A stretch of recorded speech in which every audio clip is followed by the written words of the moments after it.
Mesdames et messieurs, bonsoir. En ma qualité de maître d'hôtel de la maison Renaud, je vous souhaite une excellente dernière représentation du Voyageur sans bagage. Je vous prie d'éteindre vos téléphones ou de les mettre en mode avion pour pas qu'ils me sonnent durant la représentation. Et mon instinct de maître d'hôtel me dit que des personnages importants pour l'intrigue vont bientôt arriver par cette porte. Je vais leur ouvrir.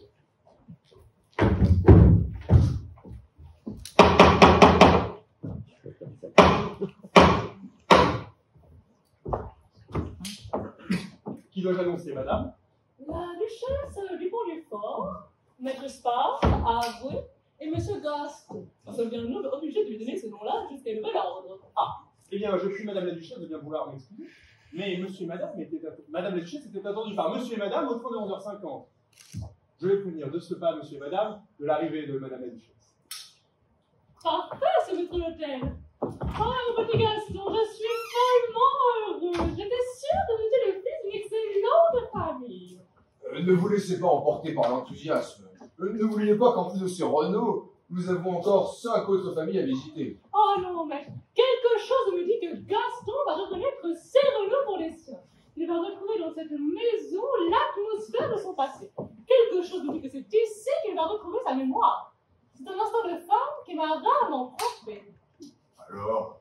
Eh bien, Gaston, vous êtes ému, j'espère. Pas trop. Pas trop. Je me demande parfois si vous vous rendez compte de ce que votre cœur est poignant.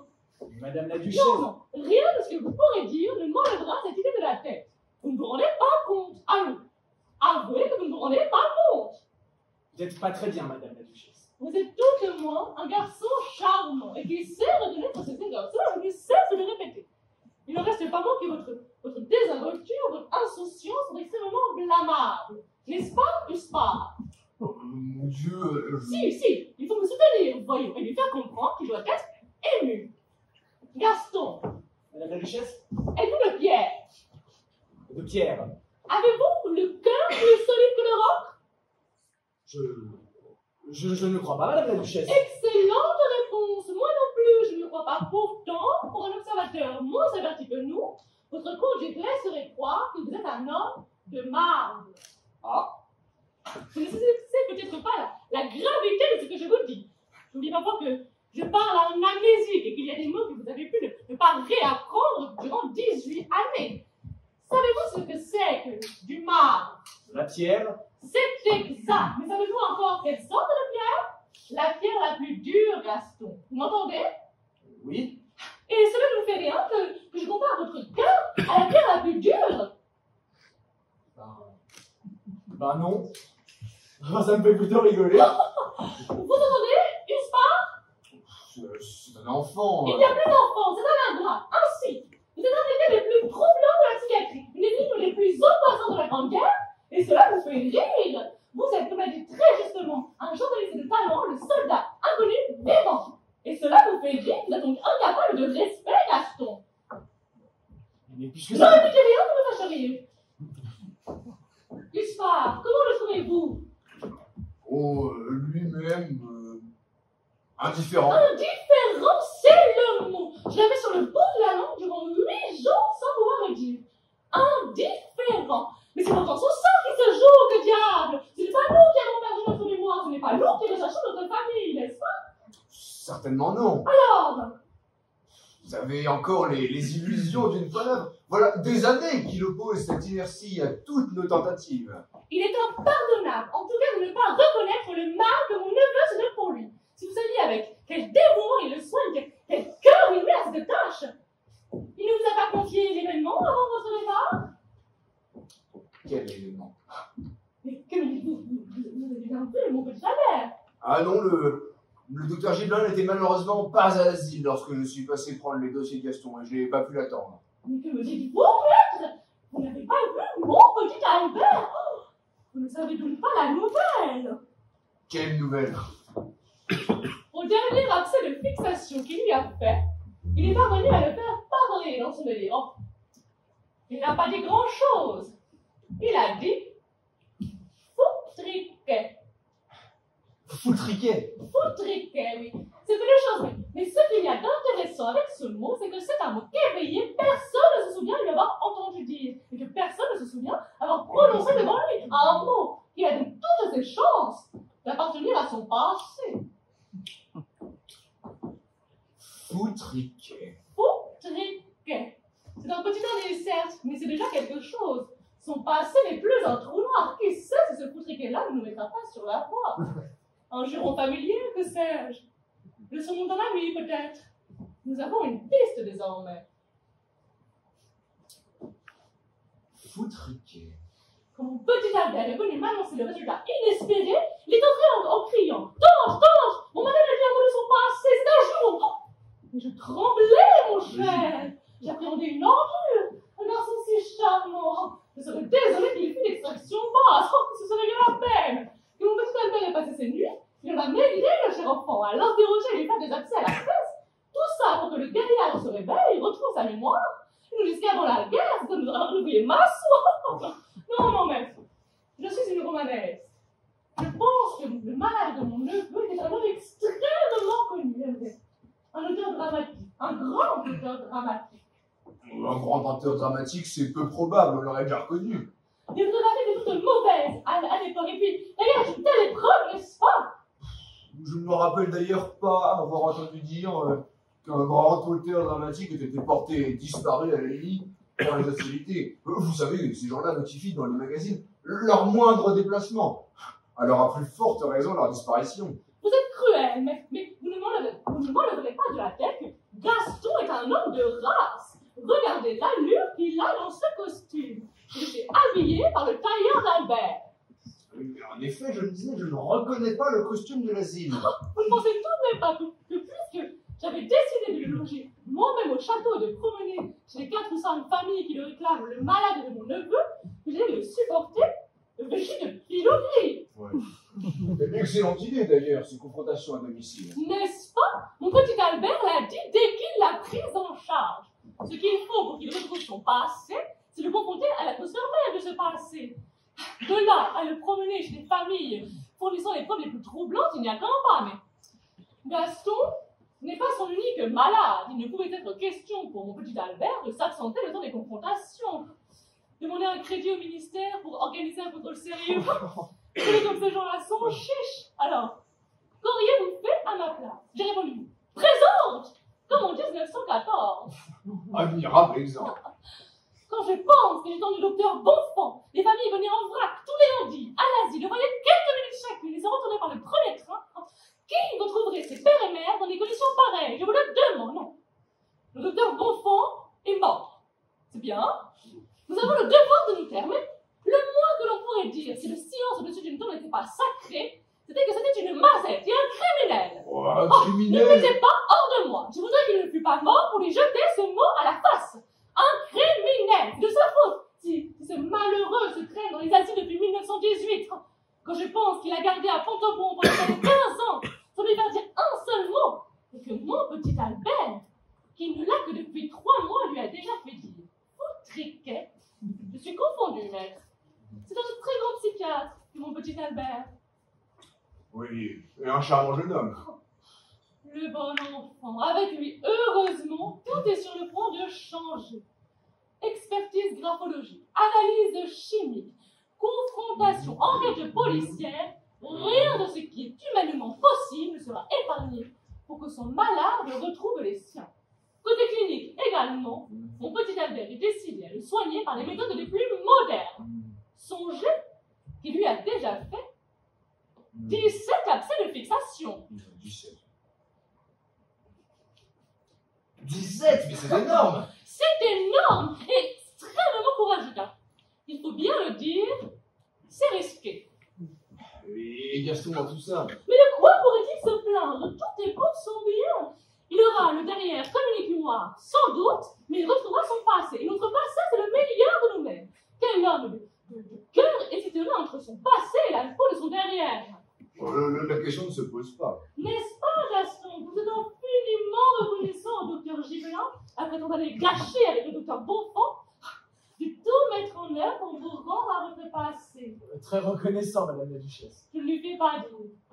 Oh, Gaston, comme c'est émouvant, n'est-ce pas, de se dire que derrière cette porte, il y a peut-être le cœur d'une mère qui bat, en train que ça va à vous tendre les bras. Vous savez, j'en ai vu tellement de vieilles dames qui se trompaient et m'embrassaient avec leur nez humide. De vieillards en erreur qui me frottaient à leur barbe. Enfin, imaginez un homme avec près de 400 familles, madame la duchesse. 400 familles acharnées à chérir. Enfin, c'est beaucoup. Mais des petits-enfants, des bambinos qui attendent leur papa. Mais on veut dire que vous n'avez pas envie de les embrasser, ces mignons, de les faire sauter sur vos genoux. Ah, madame, ce serait mal commode. Les plus jeunes doivent avoir une vingtaine d'années. Gaspard, il éprouve le besoin de profaner même les choses les plus simples. Des enfants. J'en aurais en ce moment. Des petits, des vrais. Si on m'avait laissé vivre. Vous saviez très bien que c'était impossible. Pourquoi? Parce que je ne me rappelais rien avant ce soir de printemps 1918 où l'on m'a découvert devant une gare de triage. Exactement, hélas. Il a dû faire peur aux gens, sans doute, qu'un homme puisse vivre sans passé. Les enfants trouvés déjà sont mal vus. Enfin, on a eu le temps de leur inculquer quelques petites notions. Mais un homme fait, qui avait à peine de pays, pas de ville natale, pas de tradition, pas de nom, mais foutre quel scandale! Gaston, tout nous prouve en tout cas que vous aviez besoin d'éducation. Je vous ai déjà dit de ne pas employer ce mot-là. Scandale? Non. L'autre. Pas de casier judiciaire non plus. Y pensez-vous, madame la duchesse? Vous me prêtez votre argenterie à table. Au château, ma chambre est à 2 pas de la vôtre. Si j'avais déjà tué 3 hommes. Vos yeux me disent que non. Vous avez de la chance qu'ils vous honorent de leur confiance. Je les regarde, moi, parfois, jusqu'à m'étourdir, pour y voir un peu de tout ce qu'ils ont vu et qu'ils ne veulent pas me rendre. Je n'y vois rien. Mais vous n'avez pourtant pas tué 3 hommes. Il n'est pas besoin de connaître votre passé pour le savoir. On m'a trouvé devant un train de prisonniers venant d'Allemagne. Donc j'ai été au front. J'ai dû lancer, comme les autres, de ces choses qui sont si dures à recevoir sur nos pauvres peaux d'homme qu'une épine de rose fait saigner. Je me connais, je suis un maladroit. Mais à la guerre, l'état-major comptait plus sur le nombre de balles que sur l'adresse des combattants. Espérons aussi que je n'ai pas atteint 3 hommes. Mais que me chantez-vous là? Je veux croire au contraire que vous avez été un héros. Je parlais d'hommes tués dans le civil. Un héros, c'est vague aussi en temps de guerre. Le médisant, l'avare, l'envieux, le lâche même, étaient forcés à être des héros, côte à côte et presque de la même façon. Quelque chose me dit, à moi, et qui ne peut me tromper, que vous étiez un garçon charmant. Les garçons charmants sont bien élevés, et les garçons bien élevés chassent. J'ai dû chasser. Espérons aussi que j'étais un chasseur dont tout le monde riait, et que je n'ai pas atteint 3 bêtes. Il est difficile de vous écouter sans rire. Vos scrupules sont exagérés, mon ami. Je me connaissais bien à l'asile. Je m'étais habitué à moi. Et voilà qu'il faut me quitter. Trouver un autre moi et l'endosser comme une vieille veste. Me reconnaîtrais-je demain, moi qui ne bois que de l'eau, dans le fils du lampiste à qui il ne fallait pas moins de 4 litres de gros rouge par jour? Ou bien que je n'ai pas de patience dans le fils de la mercière, qui avait collectionné et classé par famille 1200 sortes de boutons? Si j'ai tenu à commencer par ces Renault, c'est que ce sont des gens charmants. Ça veut dire qu'ils ont une belle maison, un beau maître d'hôtel. Mais quel fils avait-il? Nous allons le savoir à l'instant. Dites à vos maîtres de patienter, mon ami. Nous ferons appeler. Gaston, voulez-vous bien vous promener dans le jardin? Nous vous appellerons. Très bien, madame la duchesse. Et puis dites-moi, ne m'appelez plus madame la duchesse. C'était bon du temps où vous n'étiez que le malade de mon neveu. C'est entendu, madame. Et n'essayez pas de regarder par le trou de la serrure, hein. Oh, vous savez, je ne suis pas pressé. J'en ai déjà vu 396. Charmant jeune homme. Quand je pense que le docteur Bonfant l'employait à bêcher des salades, vous pouvez appeler vos maîtres. Oh, maître, je suis follement émue. J'ai l'impression d'entreprendre une lutte sans merci contre la fatalité, contre le mal, contre toutes les forces obscures du monde. Je me suis vêtue de noir. Je pensais que c'était plus indiqué. Vous voyez, je vous l'avais dit, il n'est pas là. Nous lui avons simplement dit de s'éloigner un instant, madame. Permettez-moi de me présenter. Georges Renaud. Ma mère, Et ma femme? Lucien Huspard, je suis l'avoué en charge des intérêts matériels du malade. Madame la Duchesse du Pont-du-Fort, présidente des différentes œuvres de charité du Pont-au-Bon, qui, en l'absence de son neveu, le docteur Gibelin, malheureusement empêché de quitter l'asile, a bien voulu se charmer d'accompagner le malade. Oui, je me suis associée dans la mesure de mes faibles forces à l'œuvre de mon neveu. Il s'est donné à cette tâche avec tant de fougue, avec tant de Nous lui resterons éternellement reconnaissants des soins qu'il a donnés à notre petit Jacques, madame. Et notre plus grande joie eût été de lui dire personnellement. Je vous remercie, madame. Mais je vous prie de m'excuser, c'est une minute si émouvante. Asseyez-vous, ma chère, asseyez-vous. Je vous comprends tellement, madame. Songez qu'il y a plus de 2 ans que nous sommes déjà allés à l'asile pour la première fois. Et songez qu'il nous a fallu attendre jusqu'aujourd'hui pour obtenir cette seconde entrevue. Mais les dossiers étaient dans si grand nombre. Pensez bien qu'il y a eu en France près de 400 000 disparus, donc 400 000 familles. Et bien peu qui a la tête de renoncer à l'espoir, hein, croyez-moi. Mais 2 ans, monsieur, 2 ans. Sous sa vie, dans quelles conditions on l'a vu alors? Je sais bien que vous en êtes innocente, madame, ainsi que monsieur, votre neveu, puisque ce n'est pas lui qui dirigeait l'asile à ce moment-là, mais le patient est passé devant nous dans une bousculade sans que nous puissions même l'approcher. Nous étions près de 40 ensemble, 40. Les confrontations du docteur Bonfant est un véritable scandale. Des scandales, ma chère, des scandales, mais nous sommes obstinés. Ma belle-fille, mon fils, rappelé par ses affaires, a dû repartir, mais je suis resté à l'hôtel avec ma belle-fille, dans l'espoir de parvenir à l'approcher. À force d'argent, un gardien nous a ménagé une entrevue de quelques minutes, sans résultat. Et une autre fois, ma belle-fille a pris la place d'une lingère qui était tombée malade et a pu passer toute l'après-midi avec lui, mais sans pouvoir lui parler, n'ayant pu être seule avec lui. Mais comme c'est romanesque, qu'auriez-vous fait si nous étions démasqués? Savez-vous contre moi? Oui, madame. Et vous n'avez pu être seul avec lui? Non, madame, jamais. Le docteur Bonfant est un grand coupable. Ce que je ne m'explique pas, malgré toutes les preuves qu'on a pu vous donner, c'est qu'on a pu hésiter entre plusieurs familles. C'est extraordinaire, oui, mais songez qu'après nos derniers recoupements, qui furent extrêmement minuscules, hein, il reste encore avec vous 5 familles possibles, dont les chances sont sensiblement égales. 5 familles, mais ce n'est pas possible, là, monsieur. Si, madame, hélas.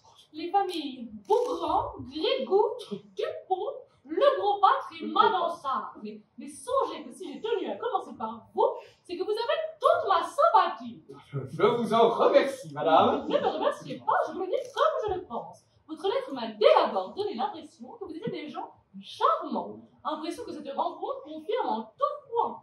Après vous, d'ailleurs. Dieu sait dans quel monde nous allons tomber. Il y a une crémière, Très bien. un lampiste. Un lampiste. Oui, un lampiste, madame. Nous vivons dans une époque inouïe. Ces gens-là ont toutes les prétentions. Mais croyez bien que moi, Véban, nous ne donnerons point Gaston à un lampiste. Nous avons annoncé que ces visites se feraient par ordre d'inscription, ce qui aurait été logique. Mais comme vous étiez ainsi les derniers, madame la Duchesse du Pont-du-Fort a voulu, un peu imprudemment sans doute, passer outre et venir chez vous en premier lieu. Pourquoi imprudemment? J'imagine que ceux qui ont la charge du malade sont bien libres de... Libre, oui, mais vous ne pouvez pas savoir quel déchaînement de passion souvent intéressé, hélas, il y a autour de Gaston. Ces pensions de métier qu'il n'a jamais pu toucher le met aujourd'hui à la tête d'une véritable petite fortune. Songez qu'avec les arrérages et intérêts composés, elle se monte aujourd'hui à près de 250 000 francs. Enfin, monsieur, comment une question aussi vulgaire d'argent peut-elle rentrer dans une alternative aussi tragique? Elle le peut, hélas. Permettez-moi, d'ailleurs, à ce sujet, un mot sur la situation juridique du malade. Non, après, monsieur, après, je vous en prie. Maître Spard a un code à la place du cœur, mais comme il est très gentil, il va aller nous chercher Gaston tout de suite. Je m'incline, mesdames.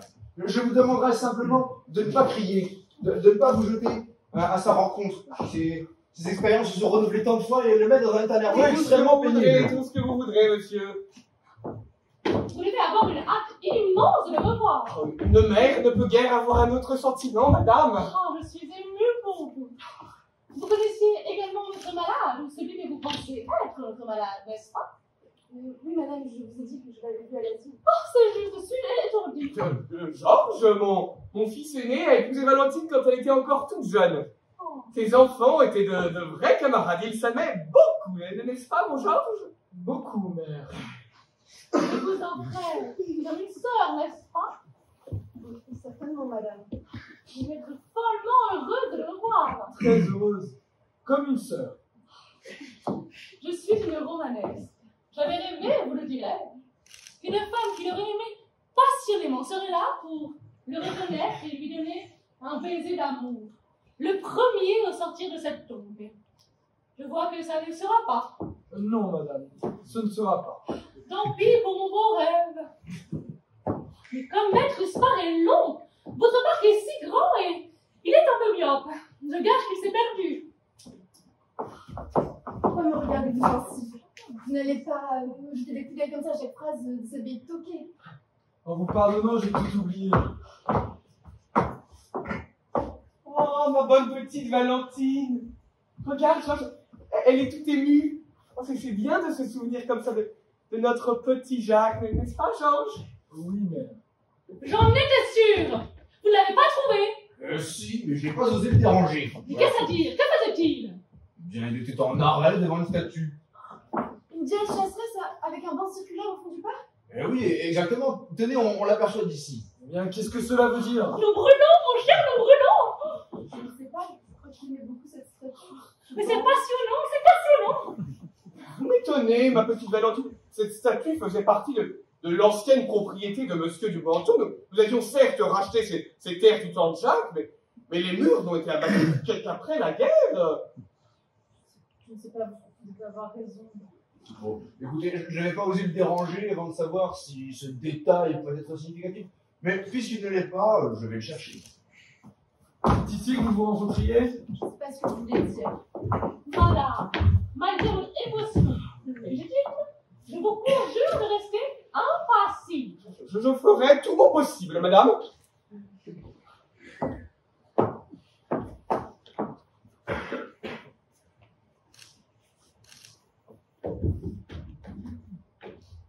Oh, c'est bien lui, c'est bien lui.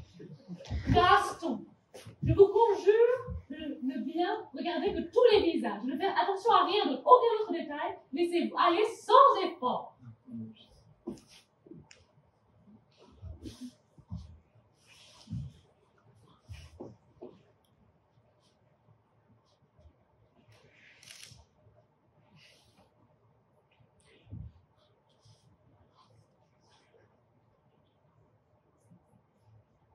Couchez.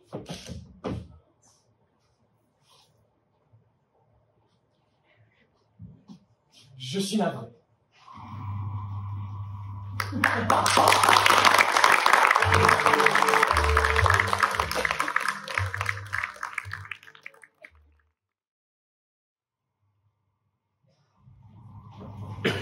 Attendez, attendez. Je me regarde tous comme une bête curieuse. Le pauvre garçon sait plus se mettre. Bon, allez, fais voir, alors. Attends. Il en a l'air d'en avoir assez de leurs questions. Il en a renversé sa tasse. Oh, puis voilà Monsieur Georges qui le prend par dans la fenêtre. Il le prend par le bras gentiment, comme si rien ne s'était passé. Eh ben, voilà. Si vous l'aviez entendu, Monsieur Jean, quand il a découvert leurs lettres après la guerre, il a pourtant l'air doux comme un mouton. Je peux vous assurer que ça parlait. Tu veux que je te dise? Pour moi, il avait raison, ce gars-là. Comment il avait raison? Est-ce qu'on cherche des touilles aux morts? C'est propre toi, tu crois, de chercher des touilles aux morts? Eh bien, les morts n'avaient qu'à pas commencer à nous faire cocu, hein? Toi, depuis qu'on est mariés, tu n'as que ce mot-là à la bouche. Mais c'est pourtant pas les morts qui nous font cocu, ils ont fait bien empêcher, les pauvres. C'est les vivants. Et les morts, ils n'ont rien à voir avec l'histoire des vivants. Alors là, c'est trop simple. En fait, tu me fais cocu, hop, ni vu ni connu, je t'embrouille, il suffit d'être mort. Quoi, c'est quelque chose d'être mort quand même. Et d'être cocu, non? J'en parle trop, ça finira par t'arriver. Allez, fais voir un peu, là. Attends. Il en fout maintenant, il regarde les photographies. Oh, de toute façon, avec les cerises d'autrefois, on y voyait, mais avec ces cerises modernes, Toi. on se tire les yeux. Ah non, mais c'est lui, c'est lui. Je reconnais sa sale petite gueule, ce petit salaud, là. Oui, mais pourquoi tu fais ça? On a quand même ta sale gueule. Eh, toi, tu peux être d'accord avec tout le monde pour une fois, hein? Moi, je l'aimais bien, monsieur Jacques. Et puis, qu'est-ce que tu peux en dire quand tu n'étais même pas là à l'époque? Moi, je l'aimais bien. Ouais, c'est ça, parce que ton patron, tu lui cirais ses chaussures. Mais ça n'a rien à voir, je l'aimais bien. Comme son frère, la belle vache. Ah, et pire que son frère, le pire. Mon fils qui a pu me faire poireauter jusqu'à des 4 heures du matin dans le froid, dans la bagnole quand il était au bar avec ses copains. Et ça revenait au petit matin complètement congestionné, à une flangeant à 5 mètres. Et ça finissait par dégueuler sur les canapés de ta bagnole. Un vrai petit salaud, ce gamin, un salaud. Je me dis pas combien de fois j'ai dû mettre les mains dedans à ce truc-là. Ah, voilà. Tu savais quoi? 18 ans? Et pour être elle, des engueulades. Et puis, Et des brutalités. Mais tu te souviens de ce petit gars de sauce là qui traînait à l'époque? Ouais. Bah, à chaque fois qu'il le croisait, c'était pour lui frotter les oreilles ou le botter le cul. et non, mais sans raison, en plus, sans raison. Et non, mais, voilà, quand tu t'es fait casser la gueule, là, hein. Ouais, en 1918, c'est pas. Oh, on n'est pas plus méchant que les autres, hein, Ouais. mais on a dit que c'était bien fait. Ouais, voilà, c'était ouais, bien ouais. fait. Maintenant, il faut arrêter. Vous n'êtes pas dans la vous, monsieur Jacques. Je pourrais en dire plus que vous. Moi, j'étais à table. Hein. J'ai écouté les histoires. Et j'étais même là quand il a levé la main sur madame. Ah, ça. Non, sur sa mère, à 18 ans. Et les petites histoires avec madame Valentine, je les connais. Je puis dire dans les détails. Eh ben, je peux vous dire que vous êtes bien beau d'avoir fermé les yeux, monsieur Jacques, parce que moi, Oui, Ah, que ça. veux-tu? Les histoires des maîtres sont les histoires des maîtres. avec un coco pareil, allez, pousse-toi, je renvoie un coup, là. Allez. Putain, monsieur Jacques. Oh, c'était un beau gars, tu sais, à cette époque. Un vrai beau gars. Distingué. Oh, tu sais, après, il y en a d'autres, des beaux gars. Et des plus jeunes. C'est vrai. 20 ans bientôt. C'est quelque chose. Tu crois qu'il me trouvera changé? Qu'est-ce que ça veut te faire? Bah rien. Attends. Pourquoi tu respires comme ça et tu touches les cheveux depuis que tu sais qu'il va peut-être revenir? Moi pour rien. Pourquoi t'arrêtes pas de regarder dans le miroir et tu te demandes si tu as changé? Pour rien. Tu sais quel âge quand vous êtes rencontrés? 15 ans. Et le facteur, c'était ton premier? Puisque je t'ai même dit qu'il m'avait bâillonné et fait prendre des somnifères. Ah ouais, t'es sûr que c'était ton vrai premier? Tiens, cette question, c'est une chose que depuis se rappelle. Il avait pris le temps de poser sa boîte, cette brute-là. Et toutes les lettres étaient tombées sur le tas de la cuisine. Oh là, la Valentine, elle ne le quitte pas des yeux. Elle dit, à mon avis, le père Jean va se payer une seconde paire de cordes avec son frangin. Oh, c'est dégoûtant. Ouais, si c'est comme ça qu'il les aime, ce Jules, hein. Vous le voulez, mon ami. Pour moi, j'y crois pas pour moi, cette histoire de mnésie. Je veux dire, depuis ça, le gars, il aura reconnu si c'était vraiment la famille. Il n'y a pas de mnésie qui tienne. Hein. Tu sais, moi, des fois, je me dis même si j'ai déjà salé mes sauces, hein. Bah ouais, mais c'est la famille quand même. Ouais. Parce qu'il est tenu à sa famille, cette vadrouilleur-là. Ah, c'est vrai. Ça pourrait être lui, c'est bien lui. Je le reconnais. Hein. C'est son code de famille qui dit qu'ils ont les mêmes preuves. Oui, je vous dis, voilà, le fin mot de l'histoire, c'est que c'est pas bon, hein. Ni pour nous, ni pour personne d'autre que ce petit salaud soit pas mort à la guerre. Ah bah, j'aimerais bien te y voir être mort, moi. Ok, si. Ah non, il a raison, hein. C'est pas celui qui sont encore vivants. Attends, parce que les vies commencées comme les siennes, elles ne finissent jamais bien. Je sais pas, moi, si c'est mis à mener la vie tranquille et sans complications sur la ligue, qu'est-ce qu'on va venir l'emmerder, nous, avec les histoires entre celles de Madame Valentine, c'est avec le petit grand champ, ça les 500 000 francs, et puis il y a les histoires qu'on connaît même pas, alors celle-là. Ça, c'est sûr que moi, j'aime mieux être à ma place que la sienne. Ouais, ça. Ah, attention, ils sont bougés. On va arriver par la porte du couloir. Monsieur Jacques, tout de même. Bah quoi, monsieur Jacques? Bah rien.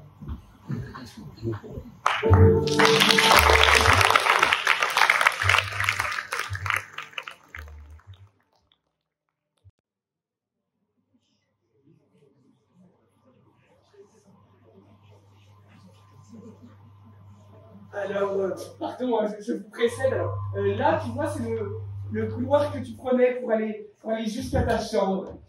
Et voilà, ta chambre. Quelle négligence, j'avais pourtant demandé qu'on ouvre ces persiennes. Ma chambre. Oui, tu avais voulu qu'elle soit décorée selon tes plans. Tu avais des goûts tellement modernes. J'ai l'air d'avoir aimé d'un amour exclusif les volubilis et les renoncules. Tu étais déjà si audacieux à l'époque. Oh, c'est ce que je vois. Ah, qu'est-ce que c'est que cela? Un arbre sous la tempête? Non, Un pupitre à musique. J'étais musicien. Oh, nous avons bien essayé de te mettre au violon, et tu rentrais dans une rage folle à chaque fois qu'on voulait te contraindre à étudier, il n'y a que ce pupitre qui résistait. Dommage, il a eu tort. C'est lui? Oui, c'est toi. À 12 ans. Je me voyais blond et timide. Tu étais châtain très foncé. Tu jouais au football toute la journée et tu cassais tout. Bon, regarde ce que j'ai fait descendre du grenier. Qu'est-ce que c'est que cela? Ma vieille malle. Mais vous êtes en train de me faire croire que j'ai vécu sous la Restauration. Mais non, c'est la malle de l'oncle Gustave. Et ce sont des jouets. Jouets. J'ai mis des jouets, moi aussi. C'est pourtant vrai, je ne me rappelais plus que j'avais mis des jouets. Alors, qu'est-ce que j'ai Voilà ta fronde. Une fronde? Mais ça n'a pas l'air d'être une fronde pour rire. Oh, ça non, as-tu tué des petits oiseaux avec cette fronde? Tu étais un vrai petit monstre. Et je me souviens pas que les oiseaux du jardin. J'avais acheté des oiseaux de prix, j'avais mis dans une volière. Une fois, tu rentrais dedans, tu les as tous tués. Des oiseaux, des petits oiseaux. Ah, mais tout petit. Quel âge avais-je? Bon, je sais pas, 8, 9 ans. Non, ce n'est pas moi. Mais si. Non. À 7 ans, j'allais dans le jardin avec des morceaux de pain, au contraire. Et j'appelais les moineaux pour qu'ils viennent picorer dans ma main. Mais les malheureux, mais tu leur as tordu le cou. Du chien dont tu as cassé une patte à coups de pierre. Ah oui. Et les putois, et les belettes, les mulots, on a dû tuer de ces petites bestioles un vrai petit monstre. Hein. Et je me souviens, tu faisais d'ailleurs empailler les plus belles. Tu dois avoir encore toute une collection là où on la fera descendre à l'occasion. Et sinon, qu'est-ce que j'ai Alors, voilà tes couteaux, ton fusil de chasse. Il n'y a pas de polichinelle? D'arche de Noé? Ah non, très vite, tu t'es passionné pour les objets scientifiques. Alors, voilà ton boulier, tes électroaimants, tes éprouvettes, ta grue mécanique. Nous voulions faire de toi un brillant ingénieur. De moi? Oui, mais ce que tu as toujours préféré, c'était les livres de géographie. Et tu étais d'ailleurs toujours premier en géographie. À 12 ans déjà, tu récitais tous tes départements. Et À l'envers. Ouais. C'est vrai que j'ai perdu la mémoire. J'ai pourtant essayé de les réapprendre, à laisser dire, même à l'endroit. Laissons cette malade surprise de côté. Elle ne nous apprendra rien. Je ne vois pas du tout comme ça, enfant.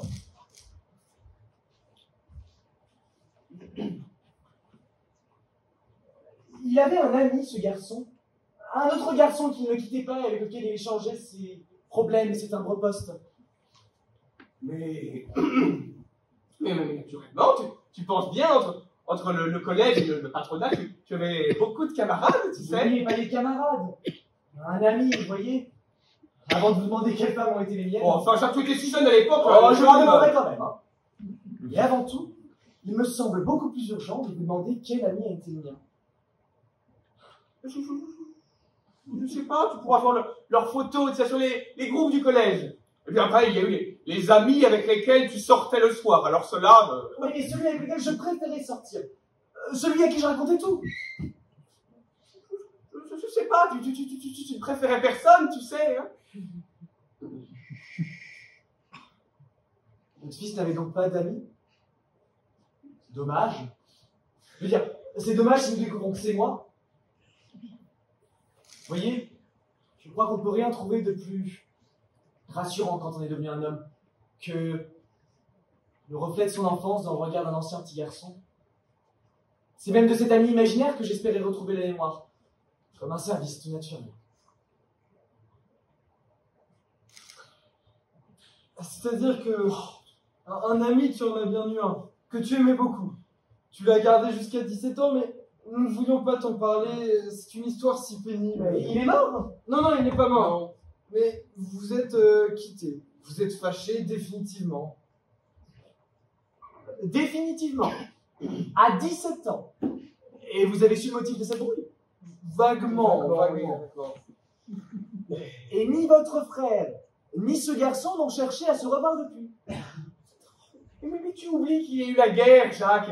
Et puis voilà, vous êtes disputés, mais comme pour des bêtises, hein, des enfantillages. Vous vous êtes battus même, comme des garçons de cet âge-là, tu vois. Et puis voilà, tu as eu un geste brutal, tu l'as poussé du haut d'un escalier. Le pauvre garçon est tombé sur la colonne vertébrale, il est resté dans le plat très très longtemps et est encore infirme. Tu comprends qu'il aurait été compliqué, même pour toi, d'essayer de le revoir. Oui, je comprends. Et où s'est-il passé cette dispute? Au collège, dans sa maison? Non, ici, chez nous, mais Jacques, ça fait partie des souvenirs qu'il vaudrait mieux que tu oublies, tu vois. Si j'en retrouve un, il faut bien que je les retrouve tous, vous le savez bien. Un passé ne se vend pas au détail. Où est-il cet escalier? Je voudrais le voir. Là, ici, près de ta chambre. Mais à quoi bon, Jacques? À quoi bon? Vous voulez me conduire? Si tu le veux, mais je ne vois pas pourquoi tu voudrais revoir cet endroit. C'est par ici. Là, voilà, là. C'est là. Où nous battions-nous? Nous ne l'avons pas vraiment su. C'est une domestique qui a raconté la scène. Ce n'est pas une scène courante. J'imagine qu'elle a dû la raconter avec beaucoup de détails. Où nous battions-nous? Ce palier est si large. Je sais pas, près du bord, là. Il a pu faire un faux pas. Qui sait, tu ne l'as peut-être même pas poussé, hein. Alors, si ce n'était qu'un incident de la sorte, pourquoi n'ai-je pas été lui tenir compagnie chaque jour dans sa chambre? Perdre avec lui? Pour qu'il ne sente pas trop l'injustice, tous mes jeudis sont courir au soleil. Chacun a donné son interprétation et la vanité publique s'en est mêlée. Alors, Quel domestique vous avez vu? As-tu besoin de savoir ce détail, Jacques? Et puis cette fille n'est même plus chez nous. Donc, Il y en a bien d'autres à l'office qui étaient là à cette époque. Je les interrogerai. j'espère que tu ne vas pas aller ajouter foi à des commérages de cuisine. T'en diront des belles, les domestiques, si tu leur demandes. Tu sais bien ce que c'est que ces gens-là. Monsieur, vous devez me comprendre, vous. Enfin, je n'ai rien reconnu encore chez vous. Ce que vous m'avez raconté sur l'enfance de votre frère me semble plus éloigné de ce que je crois être mon tempérament. Enfin, peut-être est-ce la fatigue, peut-être c'est autre chose. Pour la première fois, un certain trouble me prend en écoutant les gens parler de leur enfant. Petit Jacques. Oh, il ne faut pas s'attendrir, hein. M'appelez prématurément mon petit Jacques. Nous sommes là pour enquêter, comme des policiers, avec une rigueur, et si possible, une insensibilité de policier. Cette prise de contact avec un être qui m'est complètement étranger, que je devrais être, peut-être, dans un instant, accepté comme une partie de moi, ces bizarres fiançailles avec un fantôme, c'est une chose déjà assez pénible sans que je doive en outre me débattre contre vous. Je vais accepter toutes les épreuves, écouter toutes les histoires, mais quelque chose me dit qu'avant tout, je dois savoir la vérité sur cette histoire. Puis tu te dis, Jacques, là vous êtes battus, comme des garçons de cet âge-là, pour une bêtise, voilà. Ah, non, pas vous. Cette domestique. Elle est encore ici, n'est-ce pas? Vous m'avez menti tout à l'heure. oui, elle est encore là. Appelez-la, s'il vous plaît, monsieur. Oh, c'est bête, Jacques, c'est si bête. Je ne suis pas là pour apprendre des choses agréables. Et puis, si ce détail était celui qui voulait me rendre la mémoire, enfin, vous n'avez pas le droit de me le cacher. Si tu le veux, je vais l'appeler.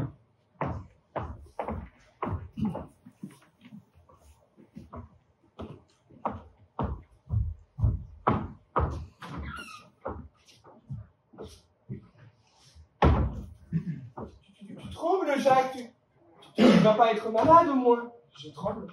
Tu sens peut-être comme quelque chose qui s'éclaire en toi. Non.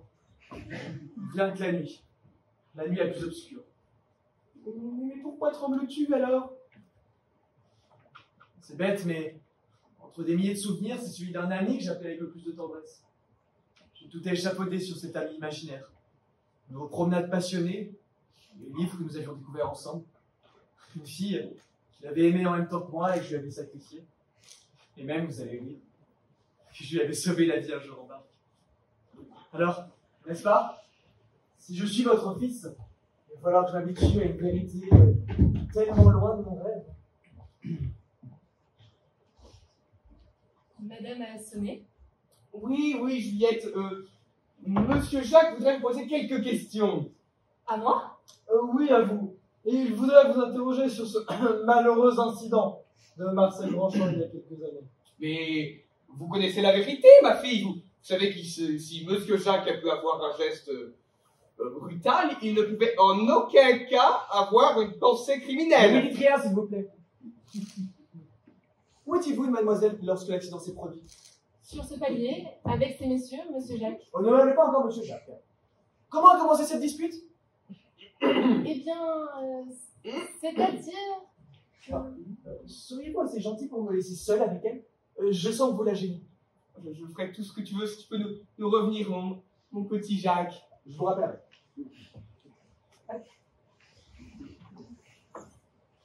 Asseyez-vous. Monsieur permet. Et laissons de côté la troisième personne. Elle ne pourrait que nous gêner. Quel âge avez-vous? 33 ans, mais vous le savez bien, monsieur Jacques, puisque j'en avais 15 lorsque vous êtes parti au front. Pourquoi me le demandez? Alors tout d'abord parce que je ne le savais pas. Ensuite, je vous répète que je ne suis peut-être pas monsieur Jacques.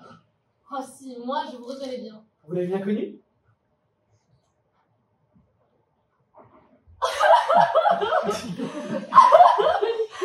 Il n'était pas possible d'oublier à ce point-là. Vous ne vous rappelez donc de rien? Exactement rien. Sans me poser des questions pareilles. Après tout ce qui s'est passé, vous avez torturé pour une femme. Pardon, je vous demande pardon. Mais alors, monsieur Jacques...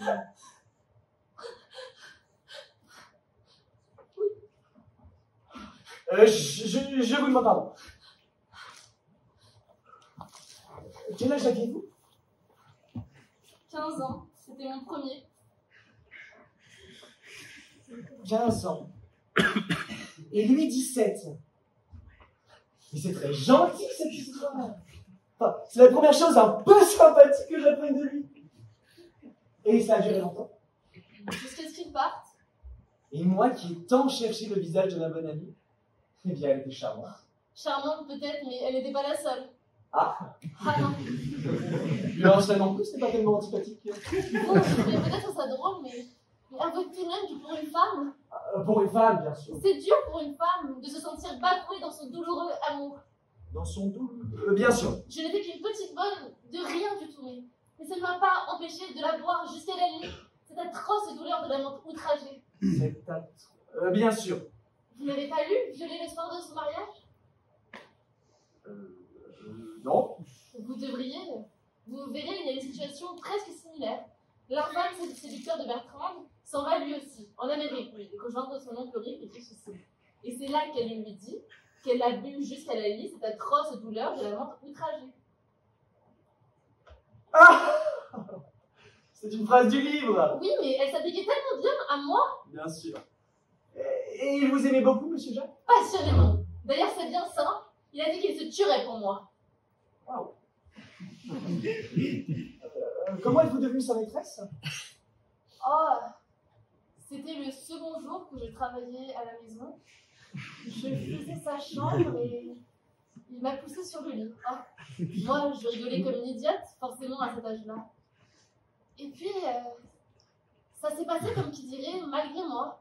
Mais après, il m'a juré qu'il m'aimerait pour toute la vie.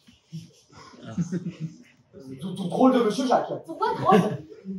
Pour rien. En tout cas, si je deviens monsieur Jacques, je vous promets de vous reparler très sérieusement de cette situation.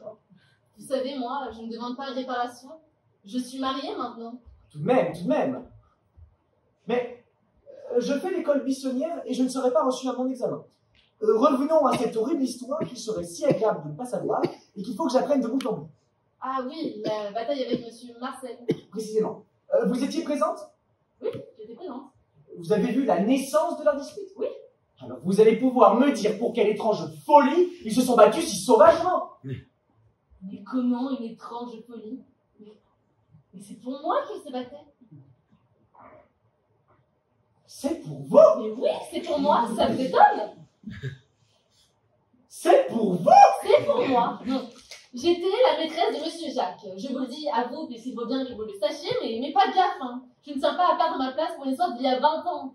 J'étais la maîtresse de monsieur Jacques et, il faut bien le dire, monsieur Marcel tournait autour de moi. Et alors? Et alors, un jour qu'il essayait de m'embrasser dans le couloir, je ne me laissais pas faire, hein, mais vous savez ce que c'est, un garçon quand ça a cela en tête. Il essayait de m'embrasser dans le couloir, et Monsieur Jacques, il a sauté sur Monsieur Marcel, et les autres sont battus, ils sont tombés au sol. Où se battait-il? Eh bien, sur le palier, là, à côté. Où? Je vois l'emplacement exact! Mais arrêtez, vous me faites mal! Mais où? Eh bien là, il se battait là, à moitié sur le palier et à moitié dans le vestibule. Mais enfin là! Là, ils étaient loin du bord! Comment diable s'est-il retrouvé en bas? Ils ont roulé tous les deux en luttant! Non, c'est Monsieur Jacques qui est parvenu à se relever. Il a traîné Monsieur Marcel par la jambe jusqu'aux marches. Et puis, il a poussé, pardi, en criant tiens, ça t'apprendra à embrasser les poules des autres, petit salaud! Voilà. C'était quelqu'un, Monsieur Jacques. Et c'était son ami? Pensez. Depuis l'âge de 6 ans, vous allez Depuis aller... l'âge de 6 ans! Eh oui, c'est triste, mais que voulez-vous? L'amour, c'est plus fort que tout. L'amour. Bien sûr. Merci, mademoiselle.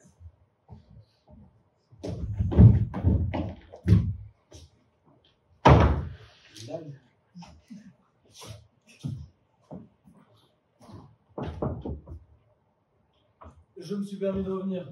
Vous ne nous appeliez pas et maman était inquiète. Eh bien, vous savez ce que vous voulez savoir? Oui, je vous remercie. Je sais ce que je voulais savoir. Ce n'est pas une bien jolie chose sûrement, mais j'ai toujours voulu croire, malgré ce qu'on a pu dire, qu'il ne s'agissait au fond que d'un accident. Et tu avais 17 ans à l'époque, d'un enfantillage. Un sinistre enfantillage. Eh bien, comment vous a-t-il raconté cela? Elle l'a vu, sans doute. Elle a dû vous dire alors que c'était pour une histoire de rivalité entre vos clubs. Marcel venait de démissionner du tien, vous étiez désormais dans des équipes rivales, alors malgré tout dans le carrière sportive, enfin moi c'est la version que j'ai toujours voulu croire. Du côté des grands champs, on en fait circuler une autre, mais je me suis toujours refusé à la croire celle-là. N'essayez pas de la connaître, elle n'est que bête et méchante. Vous l'aimiez bien? C'était mon petit frère malgré tout le reste. S'il y a eu bien d'autres choses qui étaient terribles. Il y a encore d'autres choses? Oui, mais je t'en reparlerai. Si tu reviens parmi nous, il faudra que tu apprennes d'autres histoires et un peu plus graves que ce geste malencontreux. Je veux tout de même garder le bénéfice du doute.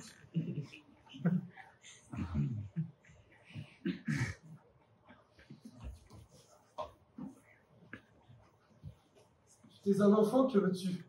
Un enfant livré à lui-même dans un monde désorganisé. Maman, avec ses principes, se heurtait maladroitement contre toi. Moi, je n'avais pas l'autorité suffisante. Alors un jour, tu as fait une grosse bêtise. Nous, les aînés, nous étions partis au fond. Alors les jeunes gens comme toi se croyaient tout permis et tu as voulu monter une affaire. Y croyais-tu seulement à cette affaire? N'était-ce qu'un prétexte pour exécuter tes desseins? Seul toi nous le diras si un jour tu reviens parmi nous. Enfin, toujours est-il que tu as ensorcelé, et ensorcelé c'est le terme, une vieille amie de la famille. Tu lui as fait donner une somme considérable, près de 500 000 francs. Tu te faisais passer pour un intermédiaire au nom d'une fausse compagnie, sans doute imaginaire aussi, et tu faisais signer de faux papiers. Puis un jour tout s'est su, mais il était déjà trop tard, il ne restait que quelques milliers de francs. Dieu sait où tu avais déjà dépensé le reste, dans quel tripot, dans quelle boîte, avec des femmes sûrement. Nous avons tout remboursé, naturellement.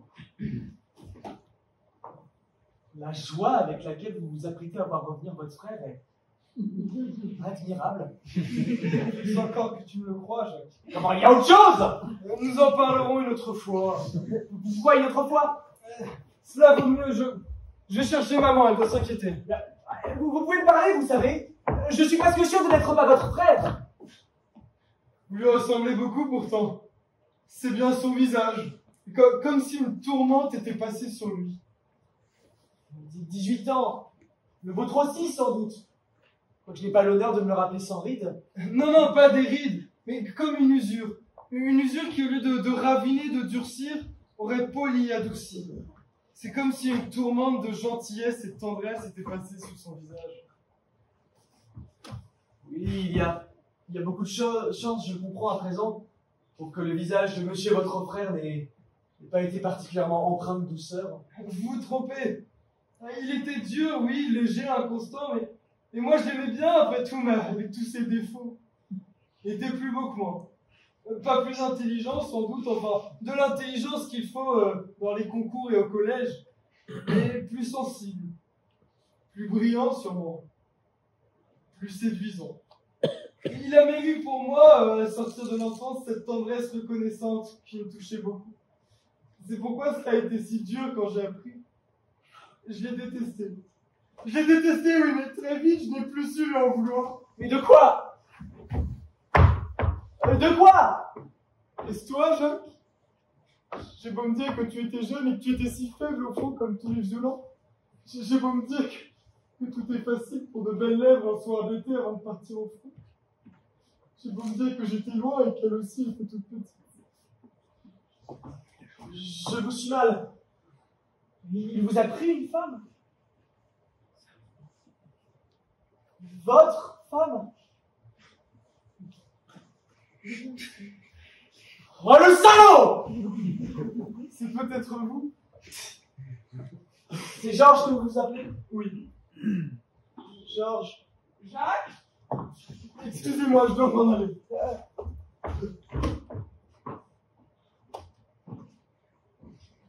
Ah, mon petit Jacques. Devine qui vient de venir me voir. Alors ça c'est une audace, hein. J'ai déjà pas de mémoire, alors les devinettes. Tante Louise, mon cher, Tante Louise. Tante Louise. Et c'est une audace. Ça, tu peux m'en croire, après ce qu'elle t'a fait. Alors, j'espère que tu me feras le plaisir de ne pas la revoir si d'aventure elle essaye de t'approcher, hein.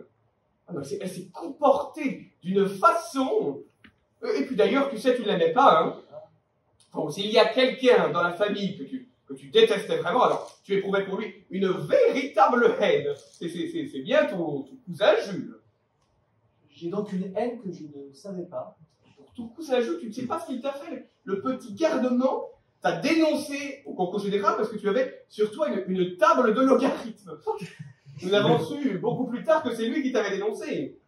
Mais non, mais il faut bien que je te raconte toutes ces choses-là, mon petit Jacques, parce que tu risquerais de leur faire bonne figure à tous ces gens-là avec tes problèmes de mémoire. Et puis Gérard Dubuc, qui viendra sûrement te faire des sucreries. Alors celui-là, pour rentrer à la compagnie filière où tu avais beaucoup plus de chances que lui d'être pris grâce à ton oncle, il t'a calomnié auprès de la direction. Encore une fois, on a su beaucoup plus tard que c'était à cause de lui. Non, il faudra bien que tu lui fermes la porte à celui-là, ainsi qu'à tous les autres, dont je te dirai le nom, et qui t'ont trahi, mais ignoblement, mon petit Jacques. Comme c'est plein de choses agréables. Oui, en revanche, bien qu'elle soit un peu répugnante depuis qu'elle est paralytique, il faudra bien embrasser la chère Madame Boucon. Elle t'a vu naître, hein, tu sais.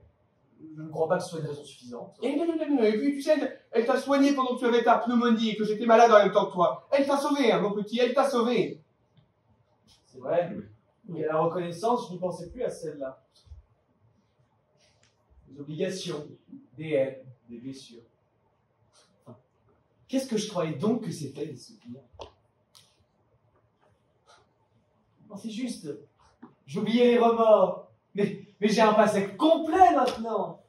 Mais, vous voyez, comme je suis un peu exigeant, j'aurais aimé un modèle avec quelques joies. Un petit enthousiasme aussi, si cela était possible. Vous n'avez rien à m'offrir? Je ne te comprends pas très bien, mon petit. Enfin, je voudrais que vous racontiez une de ces anciennes joies.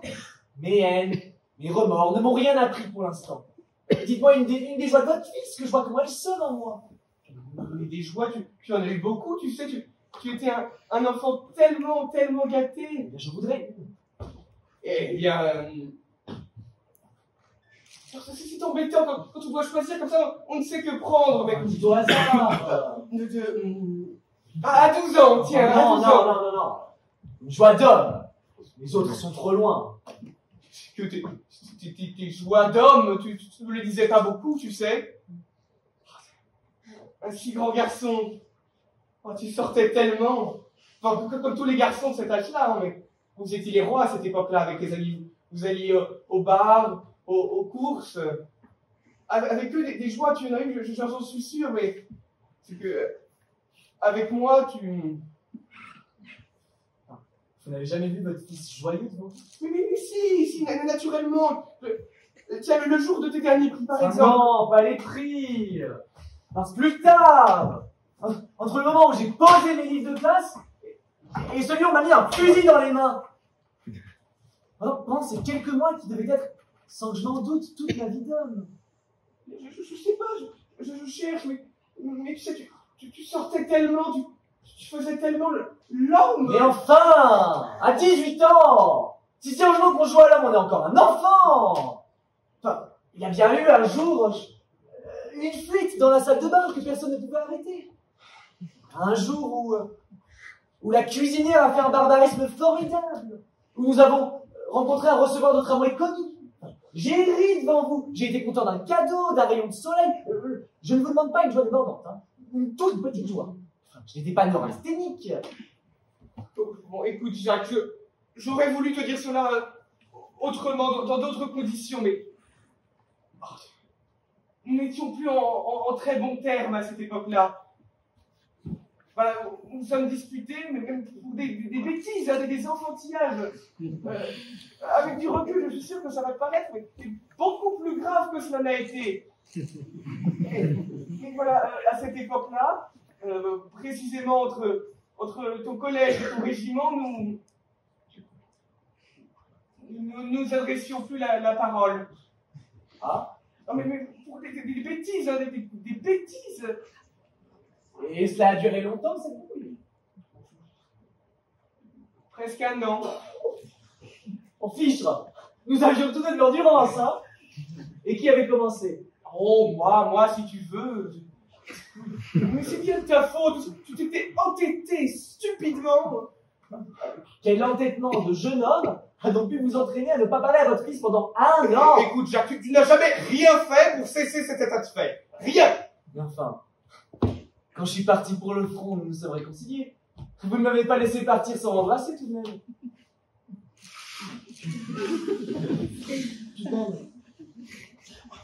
Si. Mais c'est bien de ta faute aussi. J'attendais dans ma chambre, toi dans la tienne. Tu voulais que je fasse le premier pas. Moi, ta mère. Après les choses que tu m'avais dites. Les autres ont eu beau essayer de s'en entremettre. Rien ne t'a fait céder, Jacques. Rien. Tu partais pour le front. Quel âge avais-je? 18 ans. Je ne savais peut-être pas où j'allais. À 18 ans, c'est une aventure amusante, la guerre. Mais on n'était plus en 1914, où les mères mettaient des fleurs au fusil, vous deviez le savoir, vous, où j'allais. Mais on pensait que la guerre serait finie avant que tu sortes de la caserne, que tu reverrais à ta première permission avant le front. Et puis tu sais, tu étais toujours si cassant, si dur avec moi. Vous ne pouviez pas descendre, me dire, tu es fou, embrasse-moi. J'ai eu peur de tes yeux. Du rictus d'orgueil que tu aurais eu sans doute. Tu aurais été capable de me chasser, hein, tu sais. Eh bien, vous seriez revenu. Vous auriez pleuré à ma porte, vous m'auriez supplié, vous vous seriez mis à genoux pour que cette chose ne soit pas, et que je vous embrasse avant de partir. Oh, c'est mal, même pas cette mise à genoux. Mais une mère, Jacques. Mais j'avais 18 ans! Et on m'envoyait mourir! J'ai un peu honte de vous dire ça, mais j'avais beau être brutal, m'enfermer dans mon jeune orgueil imbécile, vous auriez tous vous mettre à genoux et me demander pardon! Mais pardon de quoi, Jacques? Je n'avais rien fait, moi! Et qu'est-ce que j'avais fait, moi? Pourquoi c'est infranchissable de fossé se creuse entre nous? Tu t'es mis dans la tête d'épouser une petite couturière rencontrée Dieu sait où, à 18 ans, qui refusait sans doute d'être ta maîtresse. Le mariage n'est pas une amourette, Jacques, hein? Deviens-nous te laisser te compromettre, introduire cette fille chez nous. Et ne me dis pas que tu l'aimais, Jacques, hein, ne me dis pas que tu l'aimais. Est-ce qu'on aime à 18 ans? Je veux dire, est-ce qu'on aime d'une façon durable pour se marier et fonder un foyer? Petite cousette, dans un bal 3 semaines plus tôt, alors ça, non, Jacques, non. Vous aviez raison. C'était une bêtise. Ma classe allait être appelée, vous le saviez. Si cette bêtise était la seule qui m'était donnée de faire. Si cet amour qui ne pouvait durer, celui qui vous le demandait n'avait que quelques mois à vivre, pas même assez pour l'épuiser. Vous ne pensez pas que tu allais mourir, Jacques? Et puis, tu sais, je ne t'ai pas tout dit. Tu sais ce que tu m'as crié ce jour-là? Avec ta bouche toute tordue, avec ta main levée sur moi, ta mère. Je te déteste, voilà ce que tu m'as dit. Comprends-tu maintenant pourquoi je suis resté à t'attendre dans ma chambre en espérant que tu montrais jusqu'à ce que la porte de la rue claque derrière toi et que... Et je suis mort. À 18 ans. Sans avoir eu ma petite joie sous prétexte que c'était une bêtise. Et sans que vous m'ayez reparlé non plus. J'ai été couché toute une nuit avec ma blessure à l'épaule. Et j'étais 2 fois plus seul que les autres qui appelaient leur mère à l'aide.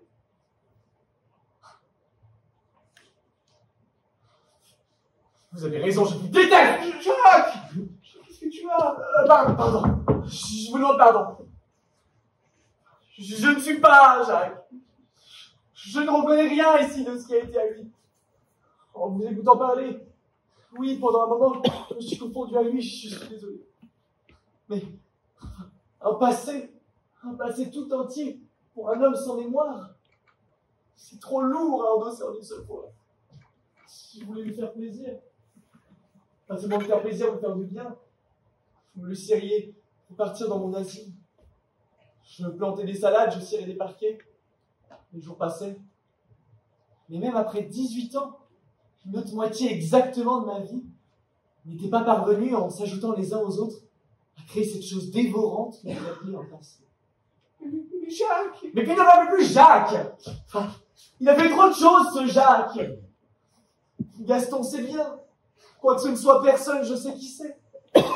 Mais ce Jacques, dont le nom est entouré de tant de cadavres d'oiseaux, ce Jacques qui a trompé et meurtri, qui s'en est allé tout seul à la guerre, sans personne à son front. Ce Jacques qui n'a même pas aimé, il a me fait peur. Et enfin, mon petit! Allez-vous-en! Je ne suis pas votre petit! Non, Jacques, ça se sent pas, tu commences à me parler comme autrefois! Je n'ai pas d'autrefois! Je vous parle comme aujourd'hui, allez-vous-en! C'est bien, Jacques! C'est bien? Mais quand les autres t'auront prouvé que je suis ta mère, il faudra bien que tu viennes me demander pardon!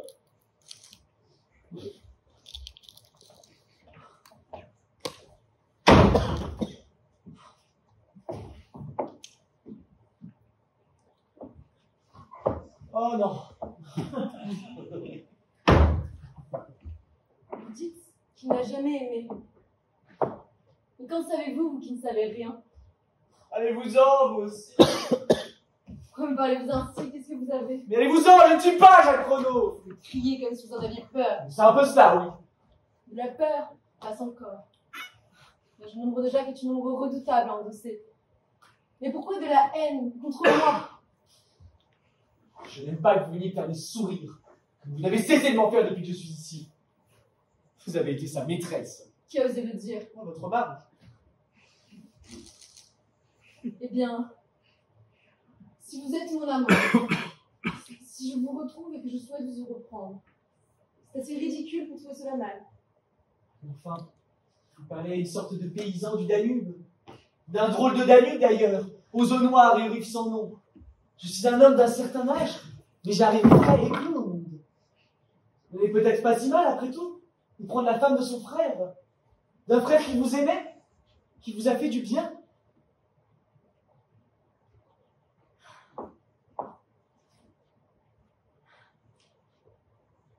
Quand nous nous sommes rencontrés en vacances à Dinard, j'ai joué au tennis. J'ai nagé plus souvent avec vous qu'avec votre frère. J'ai fait des balades le long des rochers avec vous. C'est avec vous, et avec vous seul, que j'ai échangé des baisers.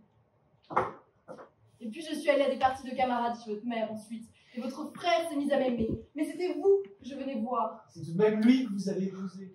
Mais vous étiez un enfant. J'étais orpheline, mineure, sans un sou, avec une tante bienfaitrice qui m'avait déjà payé très cher les premiers partis refusés. Devais-je me vendre à un autre plutôt qu'à lui qui me rapprochait de vous? Il y a une rubrique dans les magazines féminins où l'on répond à ce genre de questions. Devenir votre maîtresse en retour de notre voyage de noces. Oh, ça va! Nous avons tout de même attendu un peu! Un peu. 2 mois, 2 horribles mois. Puis, nous avons eu 3 ans bien à nous. Car la guerre a éclaté tout de suite. Georges est parti le 4 août. Et après ces 17 ans, Je ne suis pas Jacques Renaud.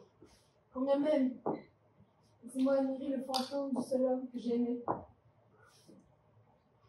Je plisse ta bouche. Rien de moi, il ne correspond à rien dans ton magasin aux accessoires. Un regard, une inflexion. Rien. Soyez pas si dur de quelques Danube infernales que vous veniez. C'est terrible pour une femme, vous savez, qui a aimé, de retrouver après une si longue absence, sinon son amant, du moins avec la reconstitution du plus imperceptible plissement de bouche, son fantôme, scrupuleusement exact. Je suis peut-être un fantôme plein d'exactitude, mais je ne suis pas Jacques Renaud. Regardez-moi bien. Je vous regarde bien. Vous êtes charmante. Je ne suis pas Jacques Renaud. Je ne suis rien pour vous, vous en êtes sûr. Rien. Alors vous ne retrouverez jamais votre mémoire. Moi, j'en arrive à le souhaiter.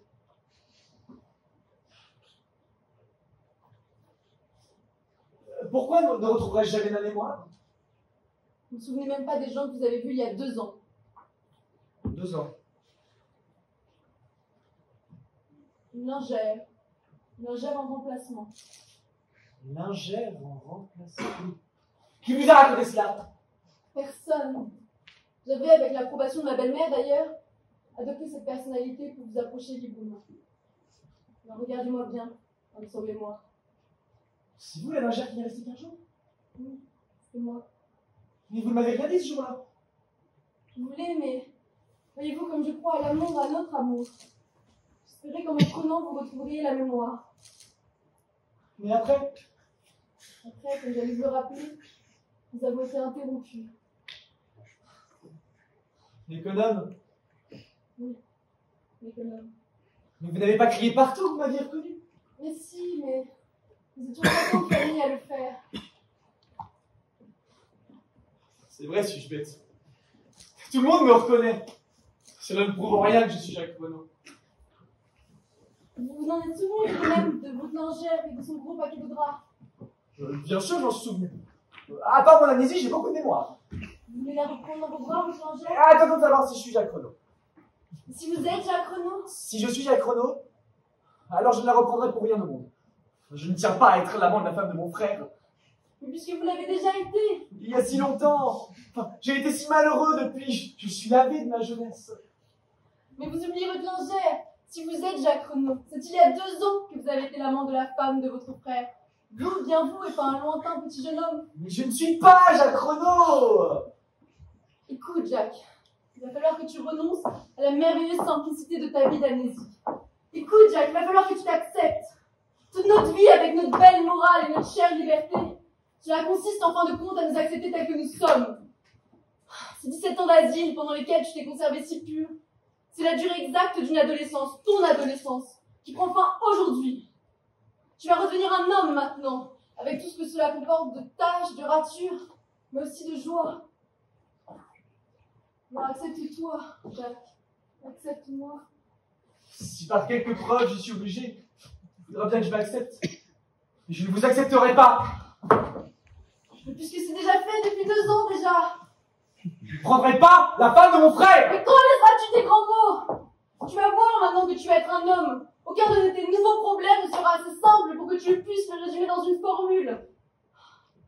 Tu m'as prise à lui, oui, mais lui le premier, il m'avait prise à toi. Simplement parce qu'il avait été un homme maître de ses actes avant toi. Puis il n'y a pas que vous. Je ne tiens pas à avoir dépouillé de vieilles dames, violé des bonnes. Quelle bonne. Ah, un autre détail. Je ne tiens pas non plus à avoir levé la main sur ma mère, ni à aucune des excentricités de mon affreux petit sosie. Ah, comme tu cries. Mais à peu de choses près, tu as déjà fait cela tout à l'heure. J'ai dit à une vieille gamine humaine que je la détestais. Mais cette vieille dame n'était pas ma mère. Mais si! Et c'est pour ça que tu lui as dit avec tant de véhémence, Jacques. Tu vois, il t'a suffi de côtoyer 1 heure les personnages de ton passé pour reprendre avec eux tes anciennes attitudes. Écoute, Jacques, je vais monter dans ma chambre, car tu vas être très en colère. Dans 10 minutes, tu m'appelleras, car les colères sont terribles, mais ne durent jamais plus de 10 minutes. Mais qu'en savez-vous? Vous m'agacez à la fin. Vous avez l'air d'assurer que vous connaissez mieux que moi. Mais oui! Écoute, Jacques, il y a une preuve décisive que je n'ai jamais pu dire aux autres. Je ne vous crois pas. Attends, je n'ai encore rien dit. Je ne veux pas vous croire. Je ne veux croire personne. Je ne veux plus que personne ne me parle de mon passé. Gaston, c'est épouvantable! Les gens qui arrivent, plus rien de ce sont vos familles, Jacques! J'étais obligée de les recevoir, ils m'ont couvert d'insultes. Je comprends désormais que j'ai été follement imprudente de ne pas respecter l'ordre d'inscription que nous avions envoyé par voie de presse. Ils m'ont fait un scandale, nous accusés de Dieu ne sait quoi. Je suis sûr, madame, que nul ne serait vous soupçonner. Mais vous ne comprenez donc pas que ces 250 000 francs les aveugles! Ils parlent de passe-droit, de favoritisme. De là à accuser mon petit Albert de toucher la forte somme de la famille à laquelle il attribue Gaston, il n'y a qu'un pas. Madame, je prie Madame la Duchesse de bien vouloir m'excuser, mais d'autres familles réclament Maître Huspard et Madame la Duchesse. Leur nom. Eh bien, ils m'ont donné cette carte, que je n'ai pas voulu vous montrer au premier abord puisqu'elle est commerciale. Beurre, œuf, fromage, maison Bougrand. Bougrand, vous avez dit Bougrand? C'est la crémienne. Alors, je prie Madame de bien vouloir m'excuser, mais il s'agit d'un monsieur, enfin d'un bonhomme, que je n'ai pas pu vous présenter au vu de son apparence. Son nom, le gros pâtre ou Madame Sale? Le gros pâtre. Le gros pâtre, c'est le long-fils. Recevez-le avec beaucoup d'égards. Ils ont tous pris le même train. Je parie que les Madame Sale ne vont pas tarder. J'ai appelé Boudouron, je vais tenter de les calmer.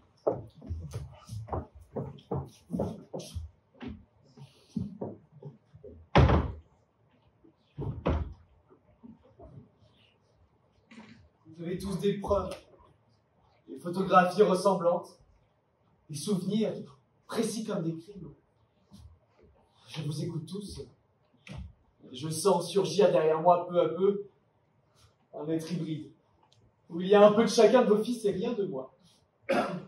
Car vos fils n'ont rien de moi.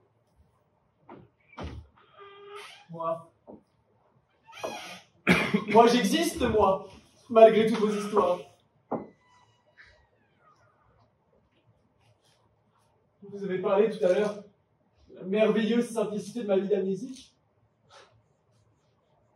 Je voulais rire, essayer de prendre toutes les vertus, tous les vices, et de les accrocher derrière vous.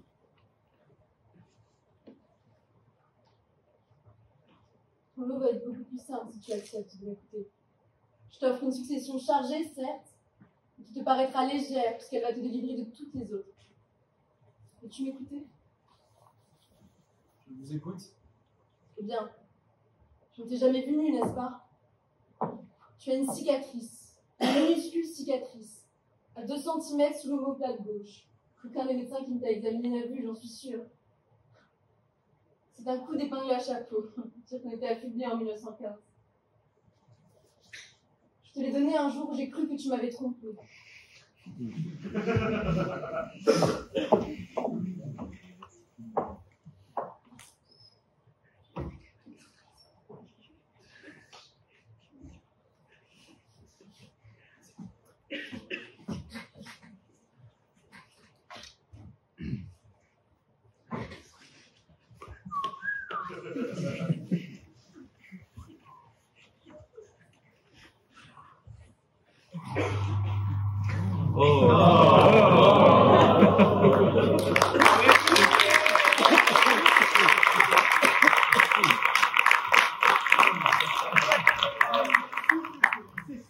J'ai retenu sa petite gueule, j'avais presque envie de mettre. Oh, ouais, monsieur Gaston, non, non, c'est monsieur Jacques, moi je l'ai bien reconnu. Ah bah oui. Il veut nous faire croire le contraire. Vomi sur la table. Il se déculotte. Sans blague, il se déculotte. Il est fada ce type. C'est monsieur Jacques, je veux plus ou quoi? Ah, demande. Pour autant. Ouais, le voilà qui bouge des meubles. Oui, pourquoi des meubles? Il pousse le tableau de l'oncle Rodolphe sur une chaise pour mieux Non. se voir dans la glace. Attends. Attends, mais montre. Tout ça pour regarder son dos. C'est bon, il a vu ce qu'il voulait voir. Il descend de la chaise. Ah, tiens. Ouais, qu'est-ce qui se passe? Bah, il chiale.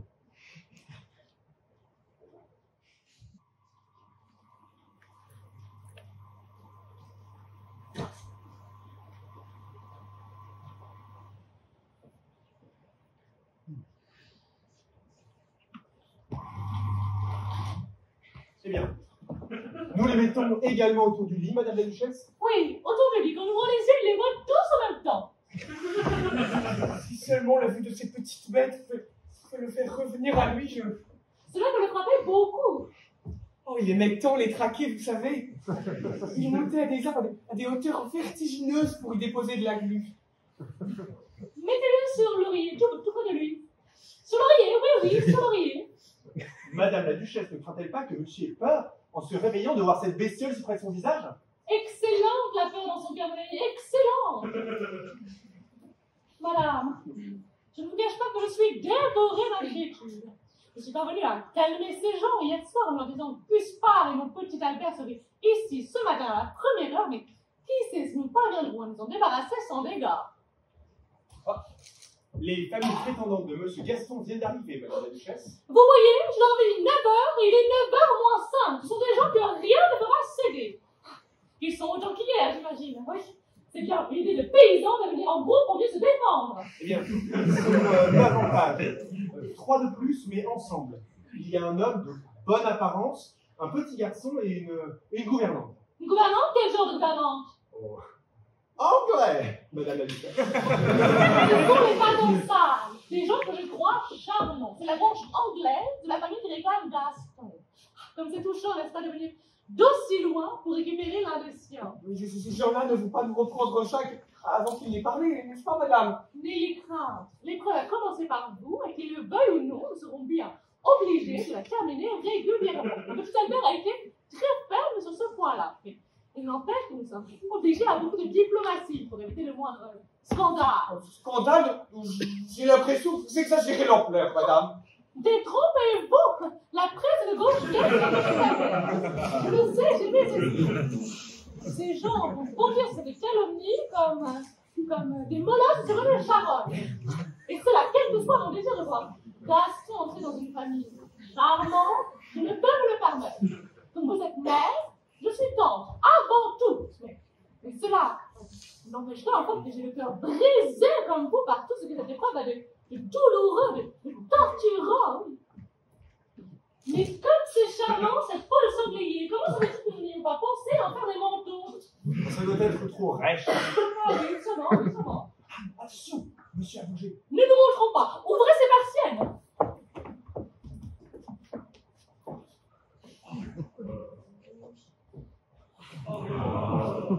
Ah! Qu'est-ce que c'est? Mais qu'est-ce que c'est que toutes ces bêtes? Qu'est-ce qu'elles me veulent? Alors, monsieur, elles sont empaillées. Monsieur s'amusait à les tuer quand il était plus jeune. Monsieur ne se rappelle donc pas? Je n'ai jamais tué de bête!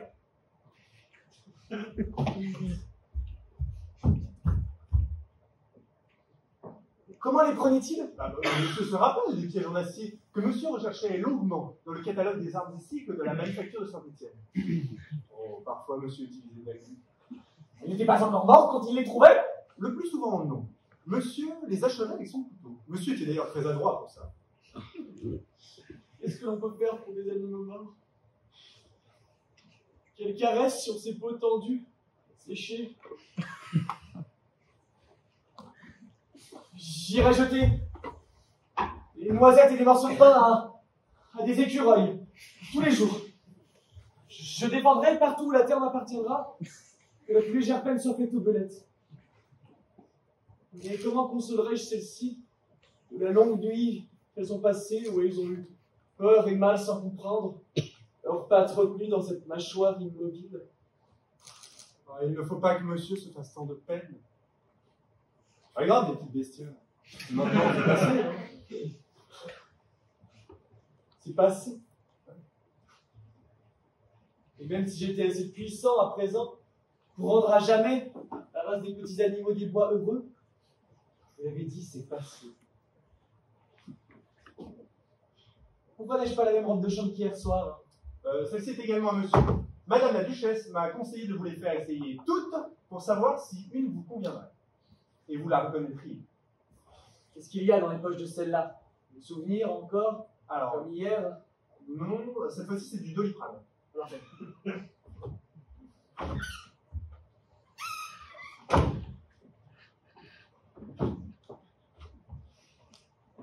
Eh bien, vous avez vu, il n'a rien trouvé. Je commence à avoir vraiment l'impression qu'il met de la mauvaise volonté.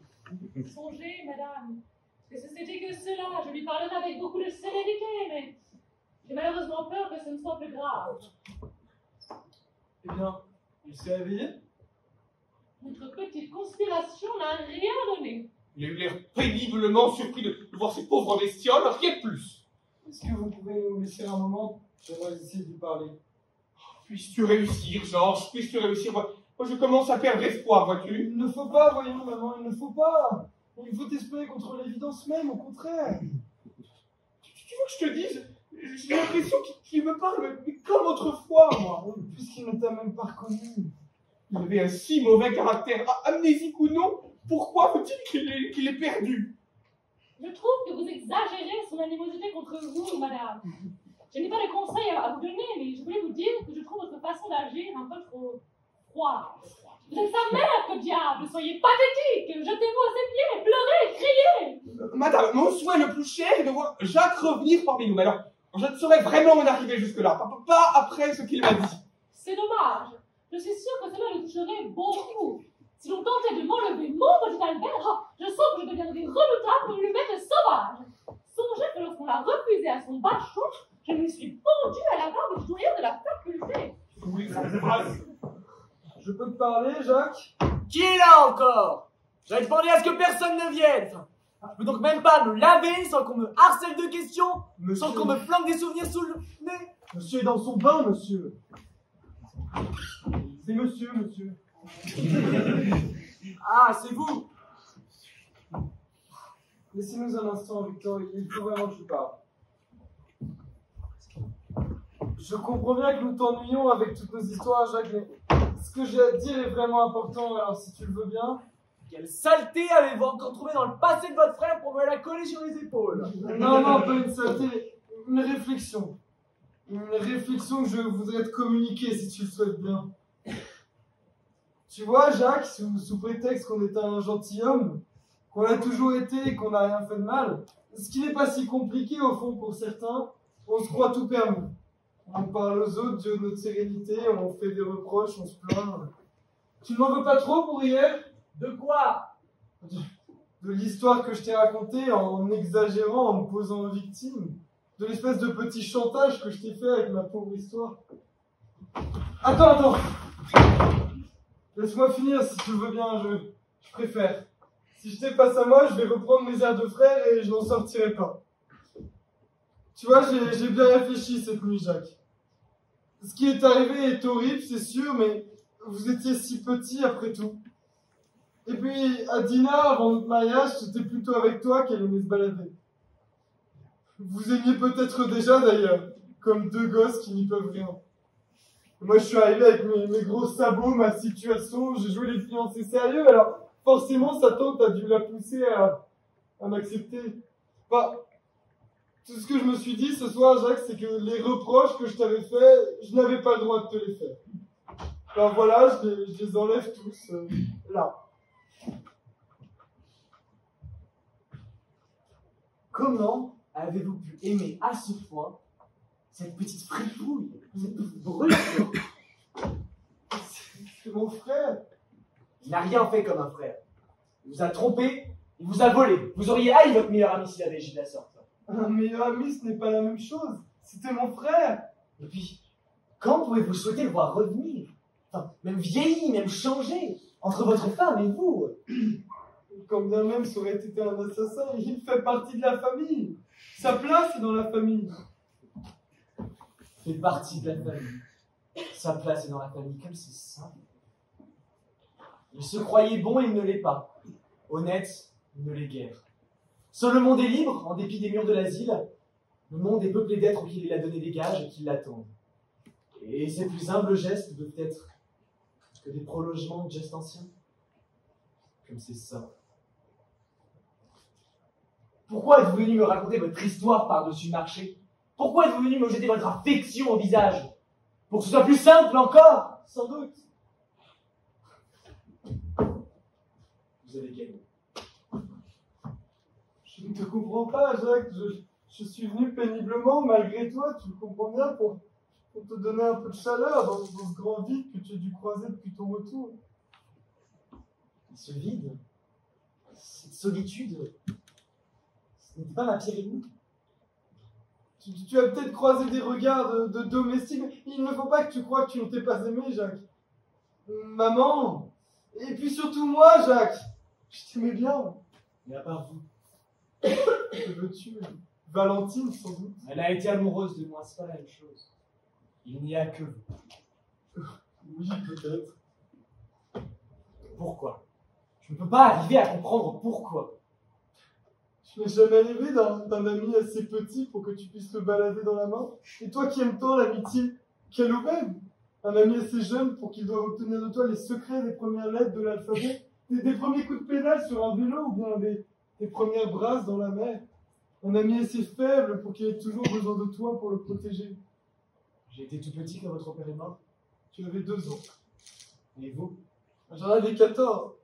C'est pour ça que j'ai pu te protéger, tu étais si petit. Tu as toujours été si petit pour tout ce que nous t'avons donné, Jacques. Ou pour l'argent de poche quand t'as donné trop tôt, pour la dureté de maman et pour ma faiblesse à moi aussi, pour ma maladresse. Cet orgueil, cette violence contre lesquels tu te débattais déjà à 2 ans, c'était des démons dont tu étais innocent et d'où nous aurions dû te sauver.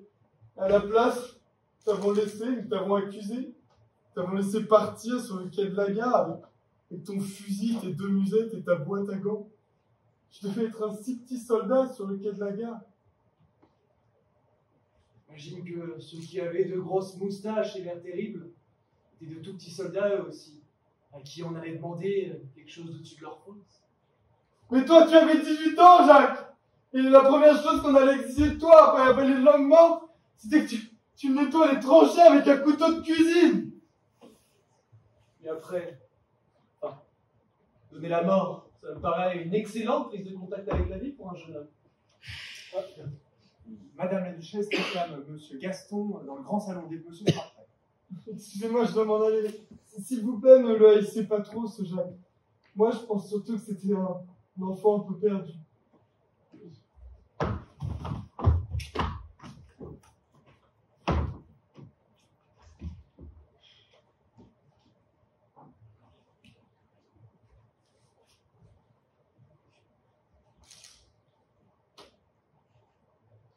Maître d'hôtel, Monsieur, vous n'avez jamais tué quelqu'un?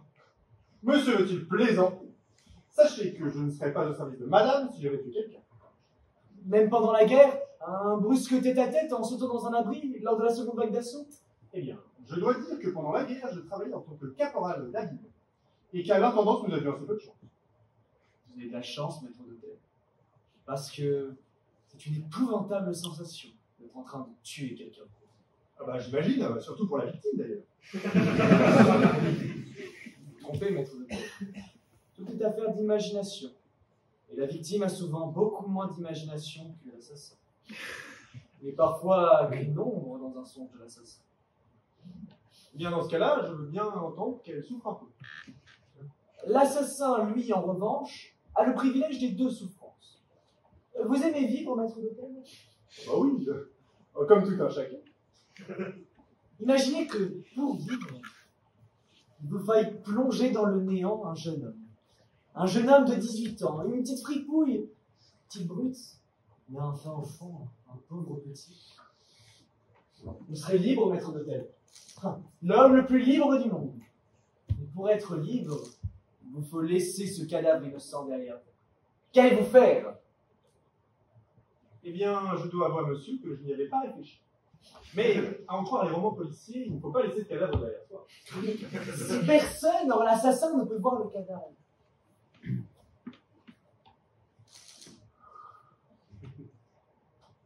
Tenez, c'est fait. Il est là, à vos pieds. Est-ce que vous le voyez? Quoi?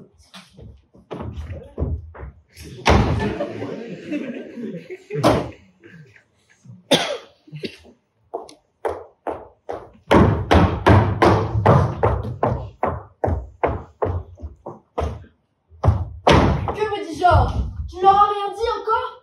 Je ne voulais pas entrer la première dans ta chambre ce matin, mais j'espérais qu'ils allaient m'appeler avec une bonne nouvelle. Pourquoi ne leur as-tu rien dit? Mais enfin, ne fais pas devenir folle. Tu l'as vu cette cicatrice hier dans la glace, j'en suis sûre. Je n'ai rien vu. Qu'est-ce que tu dis? Je dis que j'ai regardé très attentivement mon dos et que je n'ai vu aucune cicatrice. Vous avez dû vous tromper. Oh, je te déteste! Je te déteste!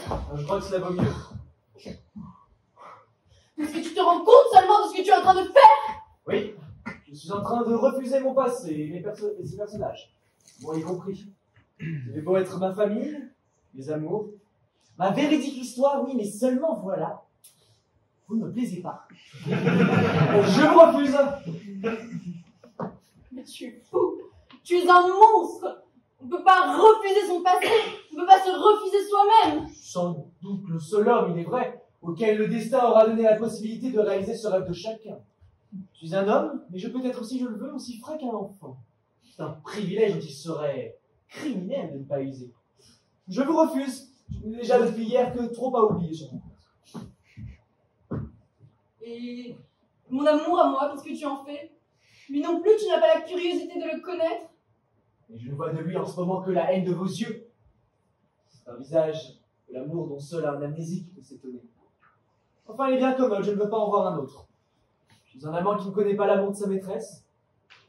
Un amant qui ne se souvient pas du premier baiser, de la première larme. Qui aura tout oublié demain, ça aussi c'est une belle journée. Et si j'allais le crier, moi, partout, que je reconnais cette cicatrice? J'ai envisagé cette hypothèse.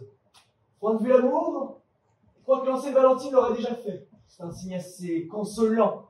Vous soyez devenue prudente. Point de vue légal, ma belle-sœur, vous prétendez ma maîtresse. Quel tribunal accepterait de prendre une décision aussi grave sur ce louche imbroglio d'alcôve dont vous seul pouvez parler? Bien. D'être fière. Sache que tout ton fracas d'amnésie mis à part, ma conduite n'est pas bien surprenante pour un homme. Je suis même sûre qu'au fond, tu dois être assez faraud de ton geste. C'est tellement flatteur pour un homme de refuser une femme qui vous a attendu si longtemps. Eh bien, je suis désolée de la peine que je te fais, mais tu sais, j'ai d'autres amants depuis la guerre. Je vous remercie, cela n'est pas une bonne. Madame, excusez, Maître Gaston, Madame la Duchesse vous attend incessamment sous peu. Vos familles commencent à s'impatienter. Merci. Tes familles, Jacques. C'est bête. J'ai envie de rire. Parce qu'il y a une chose que tu oublies. C'est que si tu refuses d'aller avec nous, il va falloir que tu ailles avec elle, de gré ou de force. Tu vas devoir aller coucher dans les draps de leur mort, endosser les gilets de flanelle de leur mort, et ces pantoufles pieusement gardées. Tes familles s'impatientent. Allons, viens, Jacques, puisque tu nous refuses. Tu te dois à elle maintenant. Viens voir ces têtes de petits bourgeois calculateurs. Viens te demander quel passé de calcul et d'avarice ils ont à te proposer. Qu'ils aient à me proposer, ce ne sera jamais pire que vous. Tu crois? Ces 500 000 francs escroqués et dépensés en rires et en fêtes te paraîtront bien légers à côté de certaines sortes de murs mitoyens et de bas de laine. Allons, viens. Tes familles s'impatientent. Non, je n'irai pas. Que vas-tu faire? Partir. Et où? Quelle question, n'importe où. C'est bien un mot d'amnésique. Nous autres qui avons la mémoire, nous savons qu'on doit toujours choisir une direction dans une gare, et qu'on ne va jamais plus loin que le prix de son billet. Ici, tu as le choix entre Blois et Orléans. C'est-à-dire que si tu avais de l'argent, le monde s'ouvrirait devant toi. Mais tu n'as pas un sou en poche. Que vas-tu faire? Déjouer vos calculs. Partir à pied, à travers champs. Dans la direction de Châteaudun, tiens.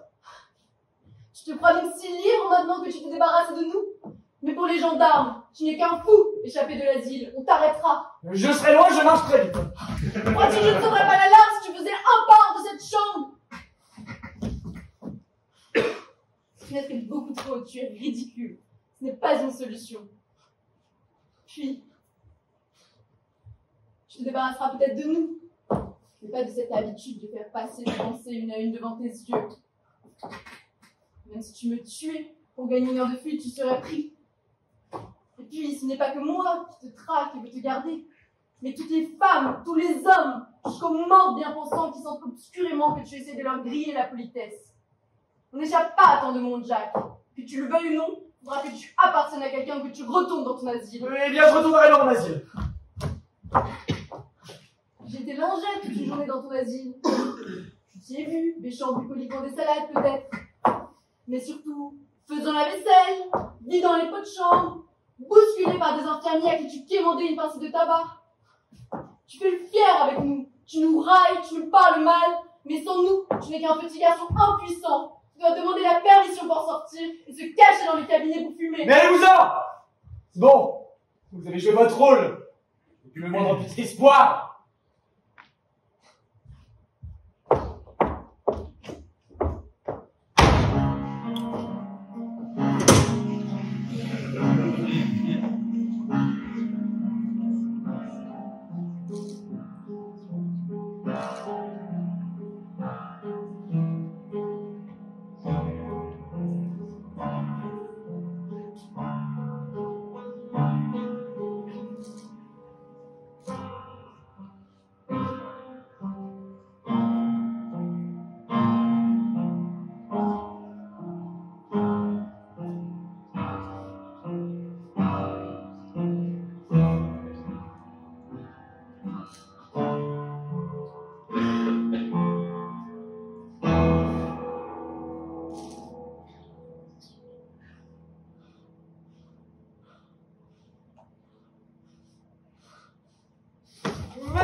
Excusez-moi de vous déranger, monsieur. Je cherche le petit endroit. Le petit endroit? Et quel petit endroit? Le petit endroit où on est tranquille. Cela se trouve. Figurez-vous que moi aussi je le cherche en ce moment, le petit endroit où on est tranquille. Ah. Je me demande bien alors à qui nous allons pouvoir le demander. Oh, je me le demande aussi. En tout cas, ce n'est pas en restant ici que vous avez beaucoup de chances de le trouver. Oh, c'est vous qui avez cassé la miroir? Oui, c'est moi. Je comprends alors que vous soyez très embêté. Mais croyez-moi, vous feriez mieux de le dire carrément. Vous êtes un monsieur, on ne peut pas vous faire grand-chose. Mais vous savez, on dit que ça porte malheur. Oh, on le dit, oui. Bon, je m'en vais voir dans la couloir. Si je trouve une domestique. Dès qu'il m'aura donné le renseignement, je reviendrai vous dire où il se trouve. Le petit endroit que nous cherchons tous les deux. Écoutez. Enfin, votre petit endroit où on est tranquille à vous est beaucoup plus simple à trouver que nous. Tenez, il y en a un là dans la salle de bain. Je vous remercie beaucoup, monsieur.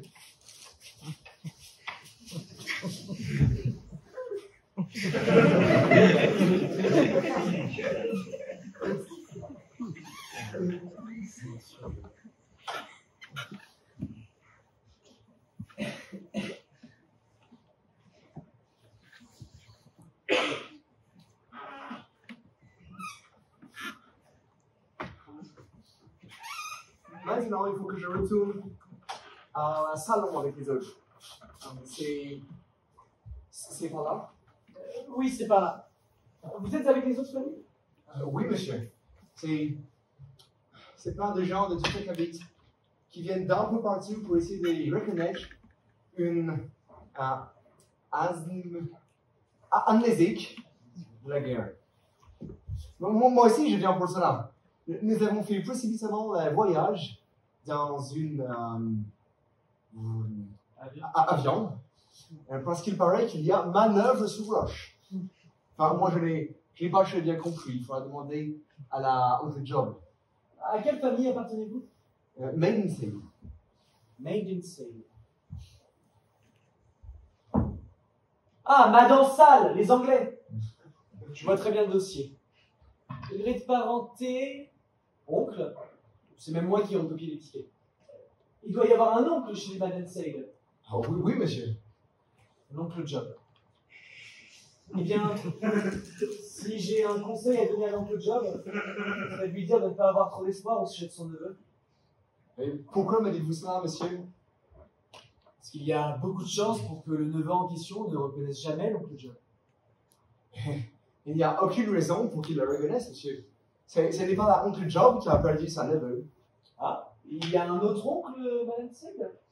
Oui, monsieur. Et c'est même drôle, au fond, parce que la oncle Maidensay, c'est moi. Bon, vous devez rire. Votre père, plutôt. Non, c'est bien moi. Et c'est même très ennuyeux, vous savez, pour un petit garçon d'être l'oncle d'une grande personne. J'ai mis longtemps à comprendre, d'ailleurs, et à m'en convaincre. Mais voilà, ma grand-père, elle a eu des enfants très tard.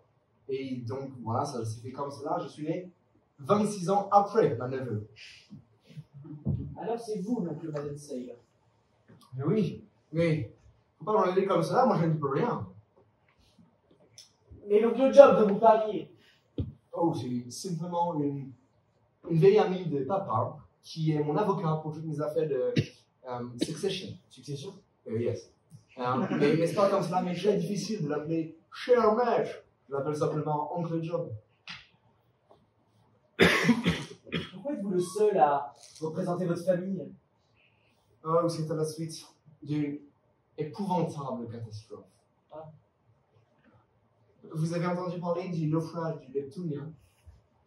Oui, mais il y a longtemps. Eh bien, toute ma famille, elle était partie en voyage de croisière dessus. Alors tous vos parents sont morts? Oui. Mais vous savez, ce n'est pas tellement triste. Il ne faut pas me regarder comme cela. Moi, j'étais encore une toute petite baby à l'époque de la catastrophe. Je m'en suis à peine aperçu. Donc, Madame Sey, vous êtes un grand personnage sans le savoir. Je dirais très bien au cricket. Vous jouez au cricket? Ce que je ne comprends pas, c'est pourquoi l'oncle Job vient du fond de l'Angleterre chercher le neveu de son client. Le neveu qui va plutôt lui compliquer son affaire, j'imagine. Oh, mais ce n'est parce qu'ils n'étaient pas au courant des affaires de succession. C'est très compliqué. De ce que je crois comprendre, si nous ne la retrouvons pas, notre neveu, la plus grande partie de mon héritage, elle me passe sous le nez. C'est très ennuyeux, n'est-ce pas? Parce que parmi les héritages en question, il y a une très belle maison dans la Sussex, avec des poneys superbes. Vous savez monter à cheval? Alors l'oncle Job doit avoir une bien grande envie de retrouver votre neveu. Vous pensez? Pour moi, et pour lui, parce que il ne me l'a pas dit, mais ma gouvernante m'a dit qu'il touchait un pourcentage sur toutes mes affaires. Et quel genre d'homme est-ce, cet oncle Job? Oh, c'est un homme très round, avec une moustache. Non, c'est pas ce que je veux dire. C'est d'ailleurs un renseignement que vous pouvez me donner. Où est-il en ce moment? Oui, Il fume sa pipe dans le jardin, il n'a pas voulu rester au salon avec les autres. Vous pouvez m'y conduire? Oh oui, monsieur. Appelez Madame la Duchesse Dupont-du-Fort et dites-lui que j'ai une domination capitale. Vous m'entendez bien? Capitale à lui faire. Une combinaison capitale. Monsieur peut compter sur moi. Capitale. Passons par là. Une minute. Vous êtes bien sûr qu'ils sont tous morts dans votre famille? Tous. Même les amis intimes, vous l'avez invité. C'est parfait, c'est parfait. C'est parfait.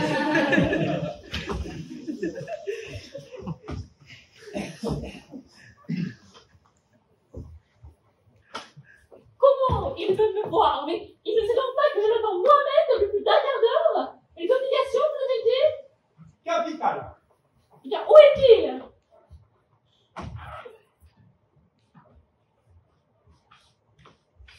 Madame la Duchesse, je vous présente Maître Pickwick.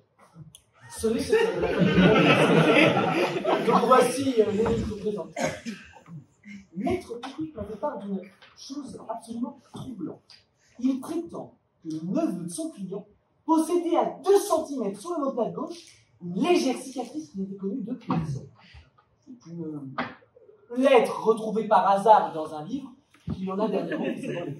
Et lettre digitale d'ailleurs à la disposition de Madame la Duchesse, c'est mon retour en Angleterre. Mais encore, Gaston, cette cicatrice, vous l'avez jamais vue? Personne ne l'a jamais vue! Personne. Oh, si petite. J'ai toujours pensé qu'un passerelle est dessus. L'expérience est simple. Ah, vous les regardez? Parfaitement. Dites-moi, vous êtes sûr au moins que vous l'avez, cette cicatrice? Je serais désolé que ce ne soit pas vous. N'ayez crainte, c'est bien moi. Alors, c'est vrai que vous vous rappelez de rien. Pas même un visage, pas même une petite histoire. Non, de rien. Mais si cela vous ennuie, je peux tâcher de me renseigner. N'en faites rien, n'en faites rien.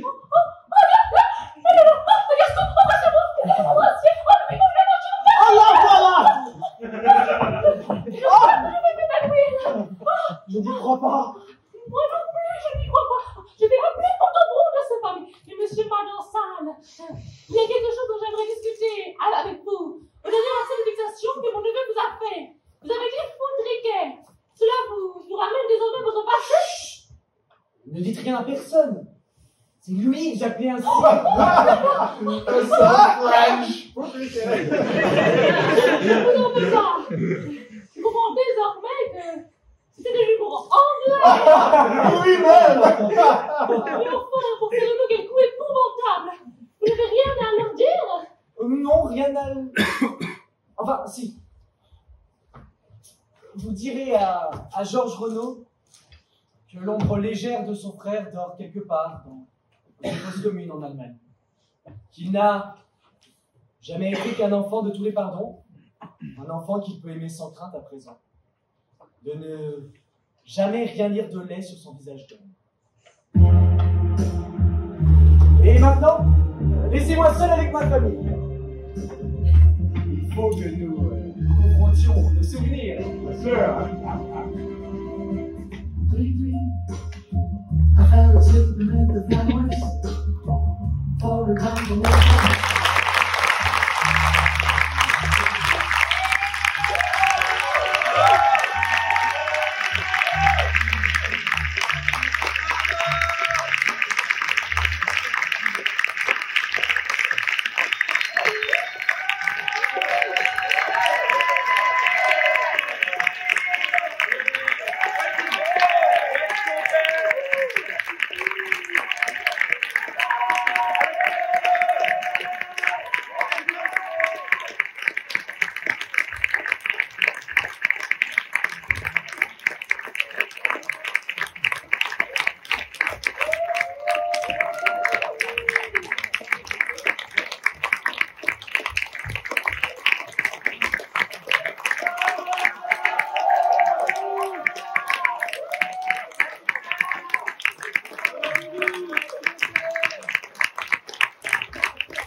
d'avoir assisté à la dernière du Voyageurs sans bagages.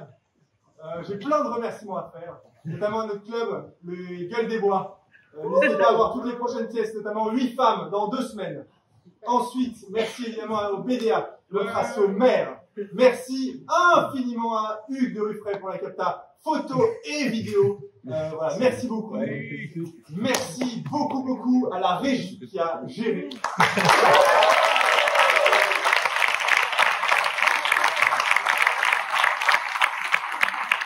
Merci beaucoup à Logan pour nous avoir prêté à maintes fois.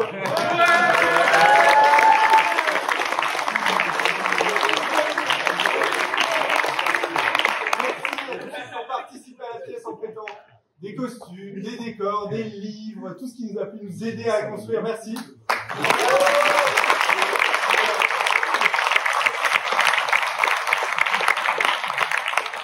Évidemment, c'est le moment de féliciter ceux qui ont tout donné ce soir.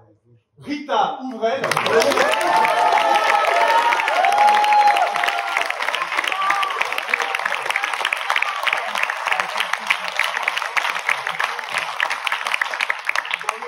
Georges Renaud, Stan.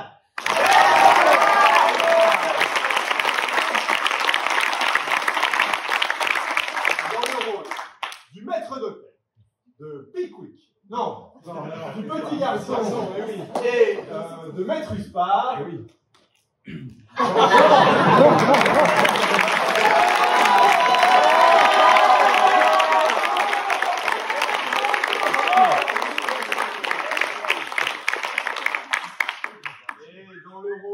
Gaston Timothée. Dans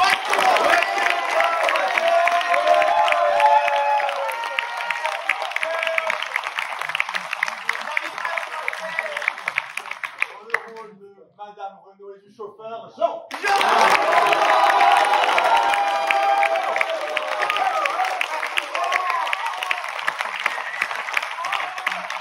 dans le rôle de la cuisinière et de Valentine Renaud, Marie-Lou.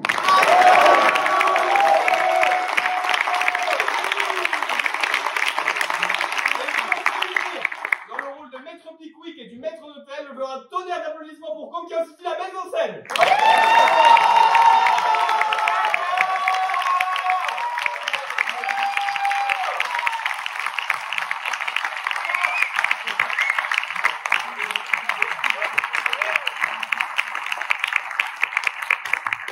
Et surtout, pour finir, évidemment, merci à vous, public de Nuit.